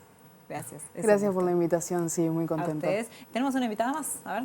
Sí, esto tendrá un modo redondilla y recibimos a la flamante directora del INAU, Eugenia Godoy, que, lo digo porque viene a tema, además tiene 23 años. Eugenia, gracias, ¿cómo estás? Bueno, muchas gracias por venir. Soy directora del INJU, no de INAU. Ah, dije INAU, pero... es obvio que sí, INJU. Muchas gracias por la invitación. Venía bien en la noche, vos sabés, para lo que soy yo venía bastante bien. La nueva directora del INJU, Eugenia Godoy, nos acompaña aquí también. Adelante, Bueno, arrancamos por acá entonces la entrevista. Jerónimo y Angie, ustedes vieron la serie. ¿Qué primeras impresiones y sensaciones les dejó? Bueno, yo creo que como que sentí como que nos mostraba un poco más a los adolescentes, como el dentro de, porque te muestran siempre a los adultos hablando sobre los adolescentes y no desde una mirada adolescente de cómo se siente estar en tu vida diaria y en las redes sociales, que son algo que nos afecta mucho también, en general. Tal cual. Yo creo que la trama aborda una perspectiva que genera incomodidad, que también es lo que se quiere. Es una serie muy bien lograda, la verdad muy bien lograda, de las que he visto las mejores, verdaderamente. Está en boca de todos. A mí me pasa de estar en comunicación intergeneracionalmente, por decirlo de alguna manera, y se ve de qué da de qué hablar, ¿no? Porque también es eso, es la historia, que es muy fuerte también, muy fuerte, y que dé de qué hablar. Yo creo que cumplió su cometido, y es que también darle el espacio a la juventud es importante justamente para él mismo. Y en el caso de ustedes, por ejemplo, les disparó conversaciones con amigos o con alguien de la familia o algo así, como con, no sé, puede ser profesores. Sí, por supuesto. Sí. A mí en el ámbito de militancia, por ejemplo, que me desarrollo mucho, dio pila de qué hablar y pila de gente que se te acerca a preguntarte de repente que te ve identificado por ser adolescente, por ser joven, va y te pregunta. Entonces esas cosas se dan pila y también entre nosotros dos, que hemos hablado un montón desde que estamos preparando el programa hasta acá, un montón hemos hablado y cosas de verdad muy importantes, muy lindas. Y arranquemos por uno de los temas o problemas quizás que presenta esta serie. ¿Cómo ven el vínculo entre el mundo, voy a llamar, de las adolescencias y de los adultos? ¿Hay como un cortocircuito ahí?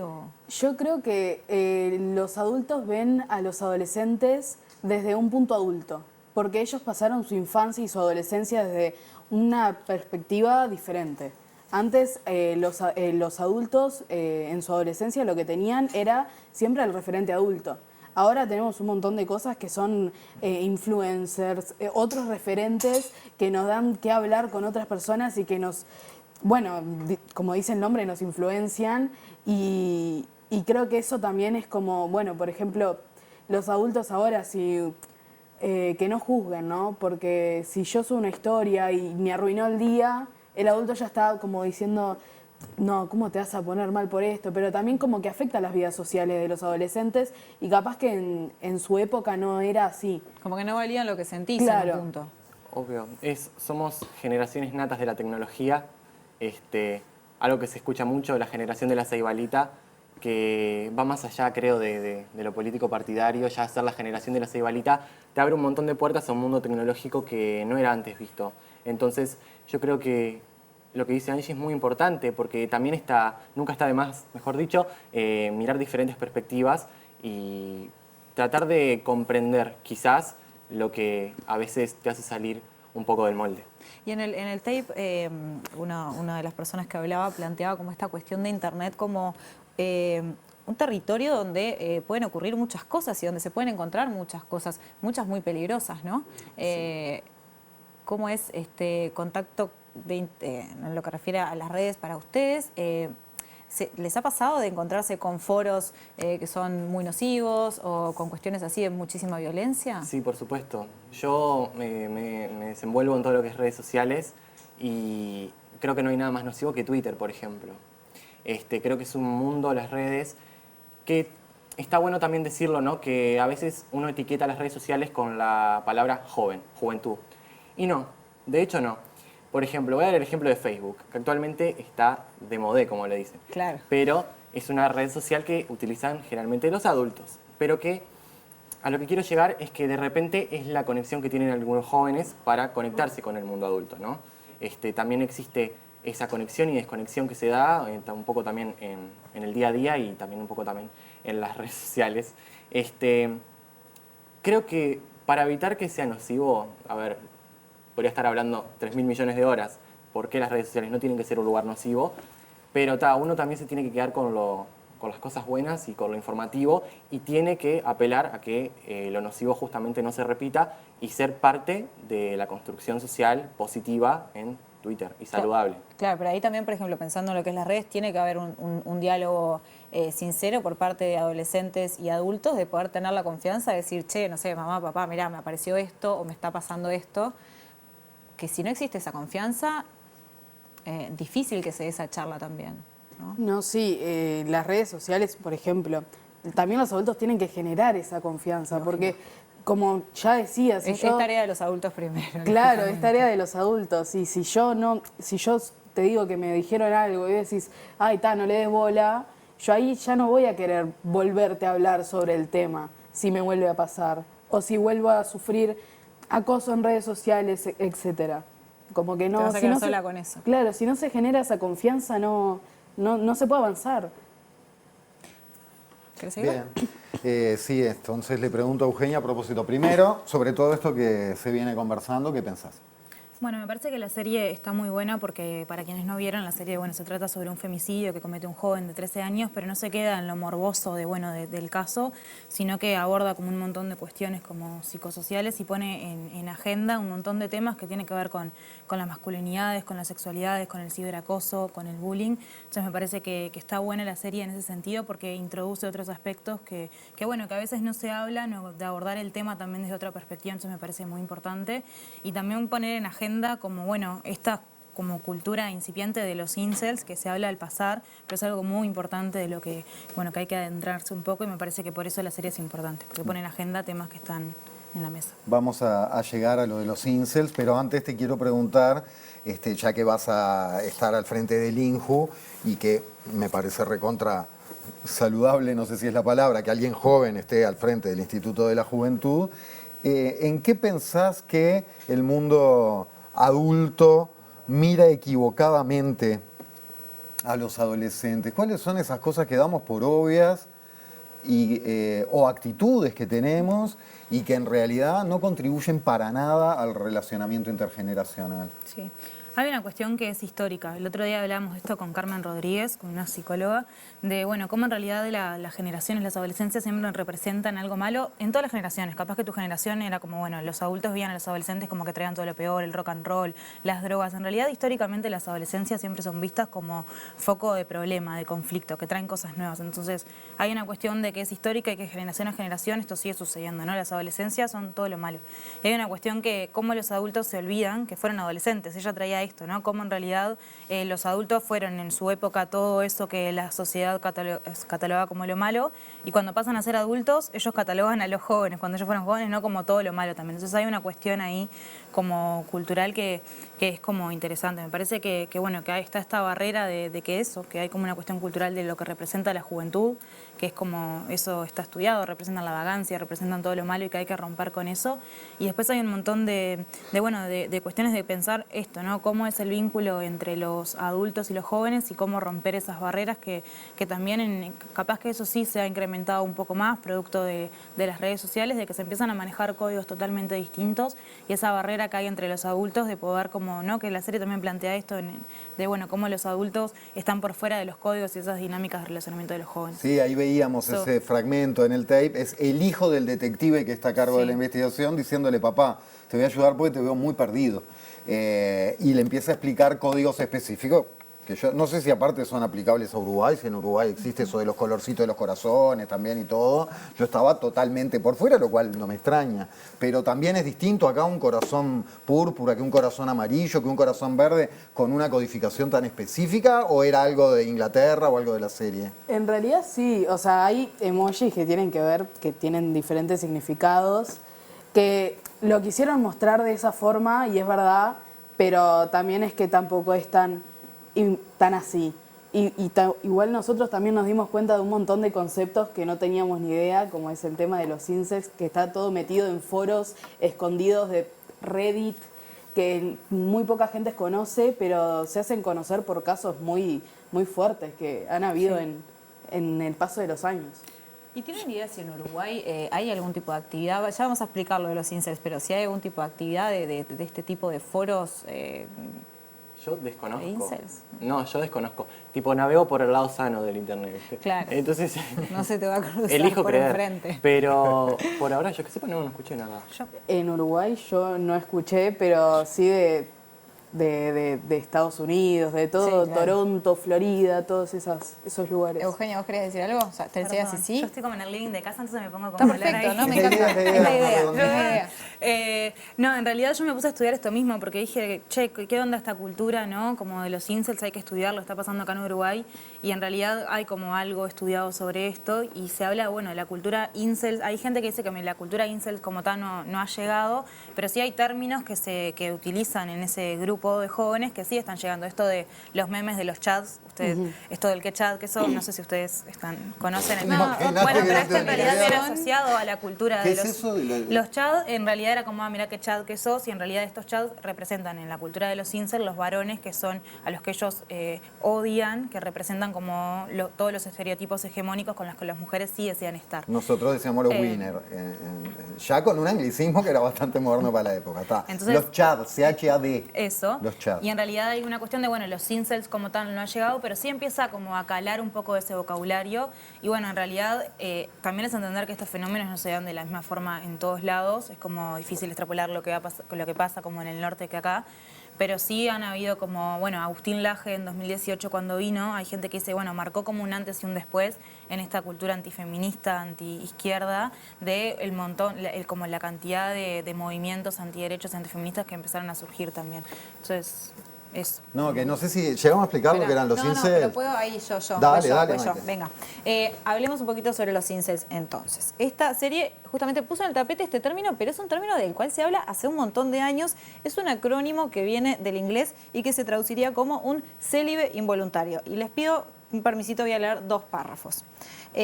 Son de un libro llamado Los hombres que odian a las mujeres, escrito por Laura Bates, una escritora e investigadora feminista justamente de Reino Unido, donde fue creada la serie. Dice así: cuando los incels aparecen ocasionalmente en noticias o conversaciones, se les descarta fácilmente como un pequeño grupo marginal de bichos raros que están en línea. Lo que se oye sobre ellos suena tan extraño, tan extremo, tan difícil de creer, incluso tan ridículo, que es fácil ignorarlo. Bueno, un error. La comunidad incel es el sector más violento de la llamada manósfera. Es una comunidad dedicada al odio violento hacia las mujeres. Una comunidad que recluta activamente a miembros que podrían tener problemas y vulnerabilidades muy reales y se les dice que las mujeres son la causa de todos sus males. Una comunidad en cuyo nombre más de 100 personas, en su mayoría mujeres, han sido asesinadas o heridas en los últimos 10 años. Y es una comunidad de la que probablemente nunca hayas oído hablar. Este libro fue publicado en 2020, pero muchísimas feministas vienen estudiando el tema desde hace muchos años. Esto no es nuevo. Está bueno que se haya puesto en el tapete en base a lo que fueron las repercusiones de esta serie, pero no es para nada nuevo y hay varios países que están teniendo problemas con esto. De hecho, la serie se basó en un caso justamente de Reino Unido. ¿Cómo ven la expresión del odio hacia las mujeres por parte de estos chiquilines? Porque se basan en eso, todo lo que piensan se basa en odiar a las mujeres. Claro, porque creen que piensan, sienten que es verdad, que es culpa de las mujeres que ellos estén rechazados en la sociedad. Y eso lo que hace es que todo lo que piensan, lo que influye en eso son todo el tema de la manósfera y todo el internet que está lleno de misoginia, por parte de hombres que hablan sobre que el feminismo está mal y que el feminismo lo que hace es que las mujeres, como bien se dice en la serie, el 80-20, que el 80% de las mujeres eligen al 20% de los hombres, que serían este grupo de los chats, y las mujeres serían, hablando de términos, Stacy, que son como las mujeres que consiguen los chats y los incels no consiguen. Entonces es como eso de que es todo culpa del feminismo, que las mujeres ahora odian a los hombres y que en eso se basa el feminismo, en odiar a los hombres. Y termina siendo al revés. Además, en estos foros también es como que se les busca convencer de, por ejemplo, hay un gurí que no tiene trabajo, entonces le dicen, bueno, el avance de las mujeres en el mercado laboral hace que vos hoy no tengas trabajo. Se le adjudican muchísimas cuestiones al feminismo y a lo que ha sido el avance de las mujeres en todo lo que refiere a lo social. No sé, quizás también habría como que plantearse un poco que siempre ponemos el foco en este chiquilín y también un poco se habla del femicidio, que está bien, lo plantea Eugenia, no se hace una espectacularización del tema, pero este tipo de culturas terminan en lo que es la peor forma de violencia hacia las mujeres, digamos, que eso también está bueno recordarlo. Eugenia, sobre todo esto.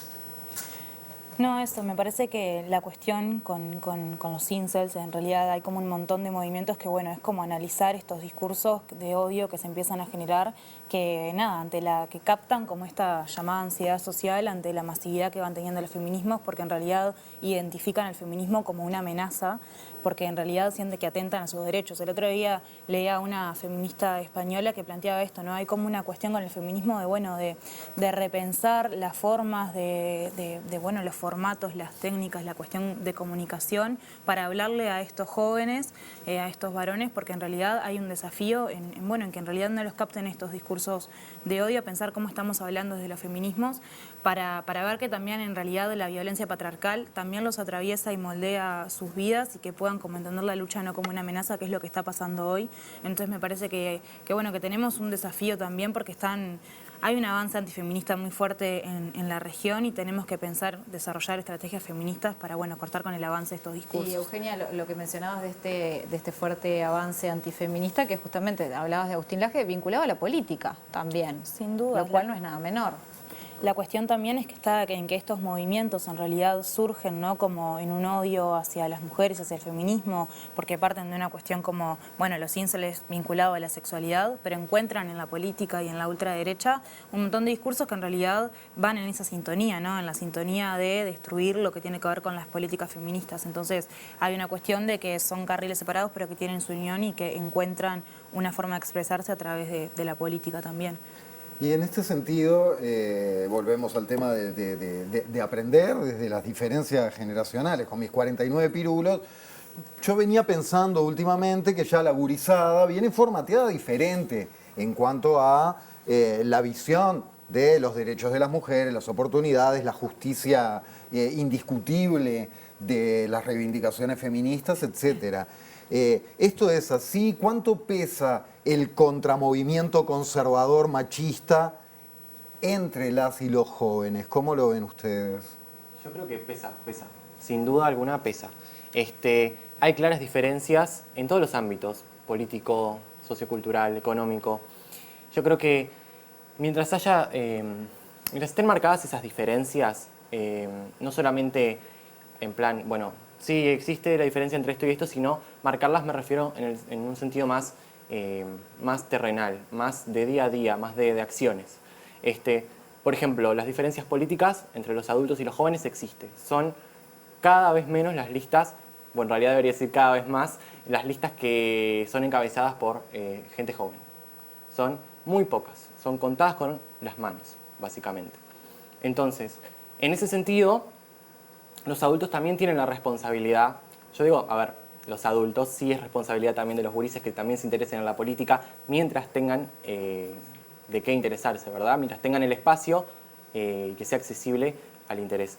Pero yo digo, la diferencia política entre el adulto y el joven es clara, ¿no? No solamente por encabezar una lista, por salir en una foto sino al momento de los espacios de participación. Yo creo que aún falta que las listas, independientemente del partido, por eso utilizo la palabra lista, dejen en claro cuáles son sus intenciones, ¿no? ¿Verdad? Porque se usa mucho el joven como campaña política se usa mucho el joven de dar la cara, pero al momento de ser parte de las decisiones, ¿no? De las cosas importantes, vamos a decirlo de alguna manera, se le deja un poco de lado. Y también se puede relacionar perfectamente con las mujeres. O sea, ser joven y ser mujer encima, yo creo que es un trabajo, un laburo complicado y que no debería ser así, pero lamentablemente lo es. O sea, yo creo que las minorías en este caso van de la mano. Y nada, yo y Angie y Eugenia y todos acá lo podemos ver, que lo vivimos día a día siendo gurises y tenemos un gran desafío por delante. Y quiero justamente agradecer también este espacio porque es muy importante para nosotros que se nos dé la voz. Jero, retomo de ahí porque me parece fundamental esto que planteás de que decir, bueno, estas cuestiones más allá del discurso se definen en las acciones del día a día y en cómo vivimos. Ahora, si separamos el discurso entre las y los jóvenes, ¿qué tan presente ven ustedes esta reacción machista frente al avance del feminismo? ¿O en qué aspectos se puede ver? Bueno, por ejemplo, en la serie se muestra mucho como el personaje principal se siente superior a la psicóloga solo porque la psicóloga es mujer. ¿Por qué? Y también tiene eso de, al hablar de sexualidad, se siente un poco oprimido porque en la familia no se habla y el llorar no es de macho y como se muestra el padre es bastante duro hasta que se rompe por el tema del hijo, pero también está eso de que si los adultos no hablan con nosotros, si los adultos no hablan con los jóvenes, lo que hacen es buscar en internet y el internet informa pero también desinforma y lo que hacen, si tienen preguntas sobre sexualidad van a buscar el porno, si se buscan pornografía y lo que se muestra en pornografía es una realidad que no existe, porque se muestra al hombre como el jefe y a la mujer vulnerable y depilada y de esta forma y con este cuerpo, que son expectativas que le generan a los jóvenes sobre el futuro que no están buenas. Y eso se muestra en las escuelas, en los liceos, en el habla con los amigos, en los conceptos nuevos, en las redes sociales, TikTok, Instagram, en lo que sea, se está mostrando en un montón de foros de internet. Y creo que tenemos que ir y combatir con eso los jóvenes contra los jóvenes y a favor también, porque el tema es dialogar, encontrar un punto medio en el que todos nos sintamos respetados y con los derechos que merecemos. ¿Sobre esto? Sí, perdón.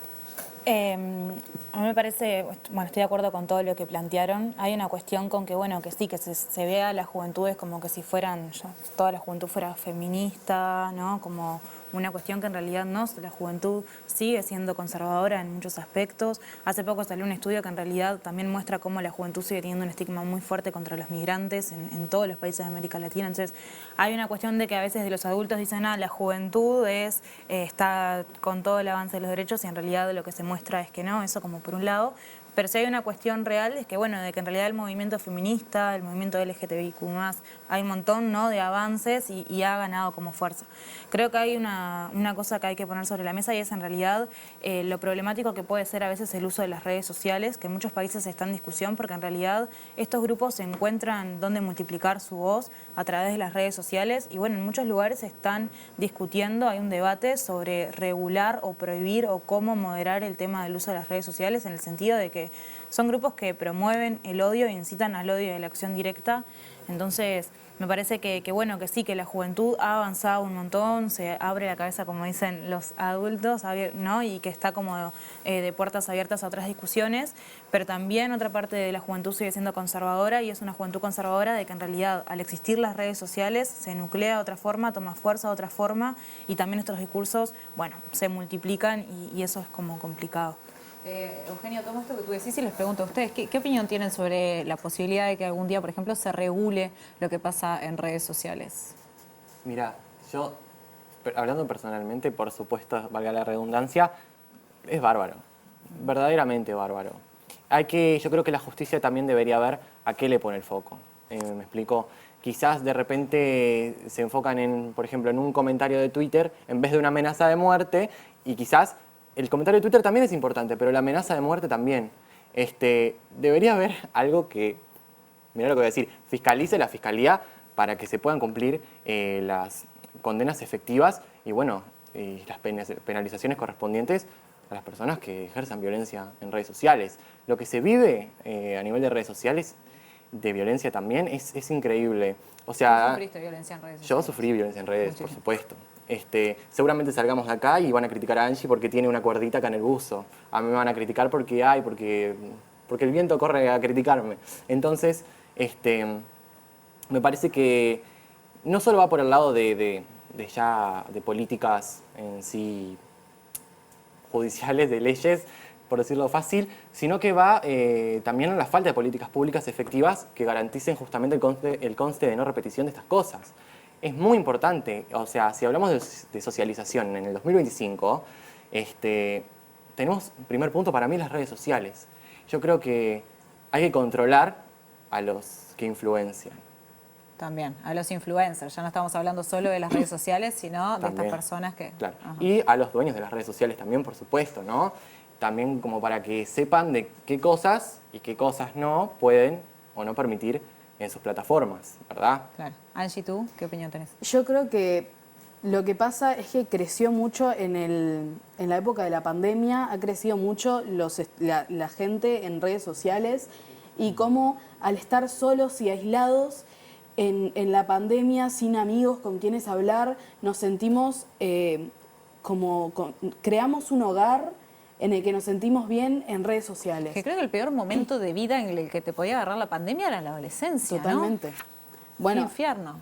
Y lo que yo creo que se tiene que hacer es buscar cómo los jóvenes pueden sentirse cómodos y crear un hogar en un ambiente como yo personalmente creé un hogar en el liceo.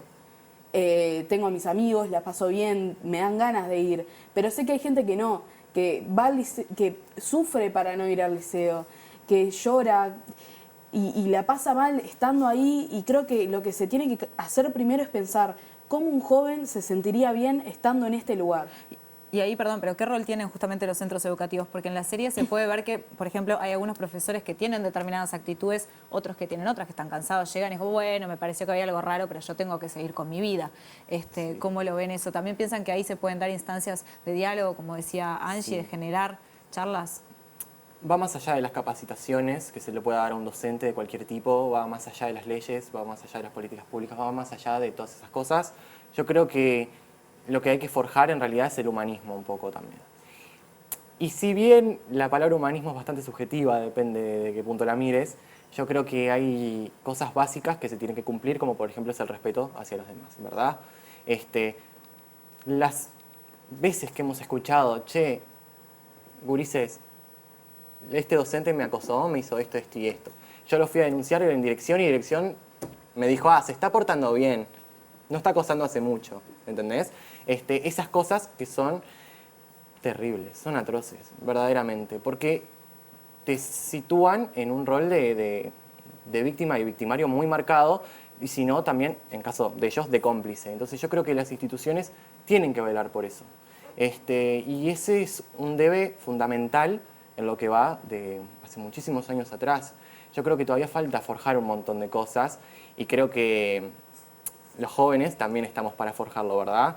Capaz que de repente si ustedes hablan de juventud piensan en rebeldía, y yo creo que no es rebeldía, sino ganas de cambiar el futuro que se nos está viniendo arriba, que no nos está gustando nuestro presente, y bueno, y que de alguna forma nosotros tenemos que hacer también valer nuestra palabra y cuidarnos a nosotros también, porque está todo bien con bien alzar la voz y todo, pero si vos no tenés un respaldo emocional, psicológico, del que sea, en tu casa, en una institución, como dice Angie, que el ejemplo es precioso, eso se te complica. Y yo creo que también es un poco adrede el querer desacreditar esas cosas. A propósito de esto que se viene hablando, Eugenia, dos preguntas en una que van de la mano en realidad. Primero, ¿cuál ha sido tu experiencia o cuáles son tus sensaciones con respecto al acoso o al denominado bullying, pero en redes sociales, entre pares, ¿no? Entre compañeros, y de repente, si has visto situaciones en que en el momento en que pasaste por el liceo hace pocos años, había personas que entraron en alguna especie de depresión o pasaron momentos muy feos. Y de la mano de eso, ¿crees que el INJU puede tener algo que ver, algo que hacer, algo que aportar? Bueno, sobre la primera pregunta, en realidad creo que sí, que todos hemos, bueno, por suerte no me tocó vivir en la adolescencia ese tipo de situaciones, como decía Angie recién, pero que sí hemos visto cómo se daban este tipo de situaciones, pero creo que incluso también bueno, no ha cambiado eso de como individualizar y que no haya una respuesta institucional y en ningún lado ante estas cuestiones que pasan, ¿no? O sea, lo que pasa a puertas adentro de las casas, de las instituciones, de las redes sociales, es como que se quedan las personas y no hay una respuesta. Yo creo que sí, que hace muchos años que vienen pasando estas situaciones de bullying y de ciberacoso. Y que también es como una cuestión muy complicada en esto que decía Jero recién. A mí me pasó que, no boludez, pero cuando subí una foto a Twitter de que había sumido, todo el mundo era como, bueno, esto de ser mujer y joven es como el ataque permanente, y como en realidad hay gente que bueno, que es complejo y que se divierte de eso y que se nutre de eso, y que por eso esta discusión de, bueno, esto de hay que regular el uso de las redes sociales en un mundo que, bueno, se habla de la libertad, pero hasta dónde la libertad esta no está como, bueno, poniendo en jaque la libertad de otros que con discursos que están incentivando el odio. Eso como por un lado. Y sobre la capacidad del INJU que tenga que hacer, que puede hacer sobre esto, me parece que hay una cuestión sobre, primero esto, ¿no? Poder poner el tema en agenda. Sí, hay como un montón de cosas en cuanto a campañas de concientización, pero sobre todo poner en la mesa la cuestión de la salud mental. Nosotros tenemos un programa que en realidad, bueno, viene, que nosotros vamos a ver cómo lo seguimos trabajando, que en realidad no está enfocado solamente en la atención a la salud mental, sino a la prevención, y uno de los temas que trabajan estos grupos son el uso de las redes sociales, la sexualidad, las masculinidades. Entonces me parece que desde el INJU hay mucho por hacer, y que bueno, que también seguiremos pensando junto con otros y otras, escuchando la voz de las adolescencias, que podemos hacer para esto. Aprovecho para abrir un capítulo hacia el cierre del programa preguntándote, bueno, ¿qué te gustaría poder llevar adelante con el equipo del INJU en estos próximos años? ¿Cuáles te parece que son las prioridades? Bueno, las prioridades son muchísimas. Me parece que hay temas que todos sabemos que son un problema en los jóvenes, que están vinculados a... Bueno, se habla de esto, ¿no?, de la emancipación tardía, y está vinculado a el tipo de que los jóvenes no acceden a empleo y que cuando acceden son precarios. Entonces me parece que tenemos mucho para trabajar en cuanto a poder trabajar en políticas de empleo para los jóvenes, y en eso estamos, porque una de las medidas del Frente Amplio, de las 48 medidas, es la creación de los 12.000 puestos de trabajo de empleo protegido para jóvenes. Y bueno, estamos trabajando en eso. También lo vinculado a, bueno, hay un problema en cuanto al acceso de la vivienda, y nos ocupará en pensar soluciones. Y también en esto, bueno, del INJU como rector de políticas públicas, poder articular con otros actores, seguir trabajando el tema de salud mental, pero me parece importante poner esto sobre la mesa de, bueno, no solamente como prevención, como atención, sino como prevención, y también con un abordaje comunitario, y no seguir viendo el problema de la salud mental como un tema individual, sino como un tema, ¿no?, que hay que abordarlo de múltiples formas. Y el INJU, en realidad, el desafío más grande hoy, que lo venimos diciendo mucho, es, bueno, cómo hacemos que el instituto no sea simplemente un instituto metropolitano, sino que pueda llegar a todos lados, a todo el país, a todos los barrios de Montevideo. Entonces hay un desafío muy grande en cuanto a garantizar esa descentralización, y también que esa construcción no sea, ¿no?, como, bueno, de nosotras bajar las políticas, sino cómo se construyen las políticas de los territorios, y pensar la descentralización en esa clave. Y también, por supuesto, pensar en la participación, que en realidad todos... es básico, ¿no?, que es como, bueno, voy a trabajar la descentralización y la participación. Creo que la cuestión está en qué enfoque, en que la participación la conseguimos con los trabajadores y trabajadoras, y también oyendo las voces de todos los gurises y gurisas. Y bueno, íbamos a estar recorriendo el país y generando instancias donde los jóvenes sean los que puedan poner los temas sobre la mesa y en agenda. Eugenia Godoy, gracias. Bueno, nos reencontramos en cualquier momento. Muy bien. Y yo antes de despedirlos, aprovechando que Eugenia trajo el tema de la salud mental y que es tan importante, necesito brevedad, pero ¿cómo ven ustedes el tema del acceso, por ejemplo, a tratamientos, a espacios de charla, al acceso a psicoterapia? ¿Qué pasa con eso? Yo realmente siento que hay muy poco. En nuestra institución no hay. Tenemos una POP, pero no hay... ¿Qué es una POP? Perdón. Es... una profesora orientadora pedagógica. Ahí va. Parte de un equipo, o sea, lo que habla de ella es de un equipo multidisciplinario incompleto. Claro. Entonces lo que necesitamos es un equipo multidisciplinario completo. Correcto. También hay jóvenes que no tienen acceso porque realmente una cita con un psicólogo sale muy caro. O sea, no hay acceso en las instituciones tampoco. O sea, ¿cómo podemos hacer para poder seguir avanzando en todo esto que es la salud mental? Si no puedo hablar con mis amigos, si no puedo hablar con mis padres, si no puedo hablar en la institución, ¿qué hago? Me meto en redes sociales y ahí abordamos todo este tema enorme que es interminable. Sí, Y ahí tenés una oreja y tenés compañía. obvio. Y que nosotros estamos hablando de que fuimos testigos de cómo alumnos y alumnas se han intentado quitar la vida en el IABA, por ejemplo, uno de los casos. Estamos muy cercanos a esos temas y nos desespera de verdad, y gracias a eso también necesitamos ayuda en temas de salud mental, estar tan cerca de esos casos y el desespero que te genera que no le presten atención. Entonces yo creo que esto es una emergencia nacional y hay que tomárselo como tal, y hay que accionar ya, en este momento. Quedó clarísimo. Jerónimo Sena, Ángel Gracias. Martínez, muchísimas gracias por venir esta noche. Gracias. Muy bien. Y llegamos nosotros al final, Jorge Llegamos al Camponi. final, 2 minutos para las 10 de la noche en domingo en toda la República Oriental del Uruguay y es momento de invitarlos a quedarse en la pantalla de El TV momento Ciudad. favorito de Jorge Temponi, él está todo el programa esperando esto. Ah, sabe que me puede con eso. Viene Ángel, episodio 4 de 6, la serie de media horita, ahora a las 22. Y 22:30 con su bigote y su capacidad de conversación. Qué hombre. Qué hombre. El profe Piñeirúa, Ideas Cruzadas, hoy hablando sobre educación en la administración Trump y temas aledaños. Muy bien, gracias a ustedes por acompañarnos como siempre. Nos volvemos a encontrar el próximo domingo a las 20 horas aquí por la pantalla de TV Ciudad. Que descansen y buena semana. Chau.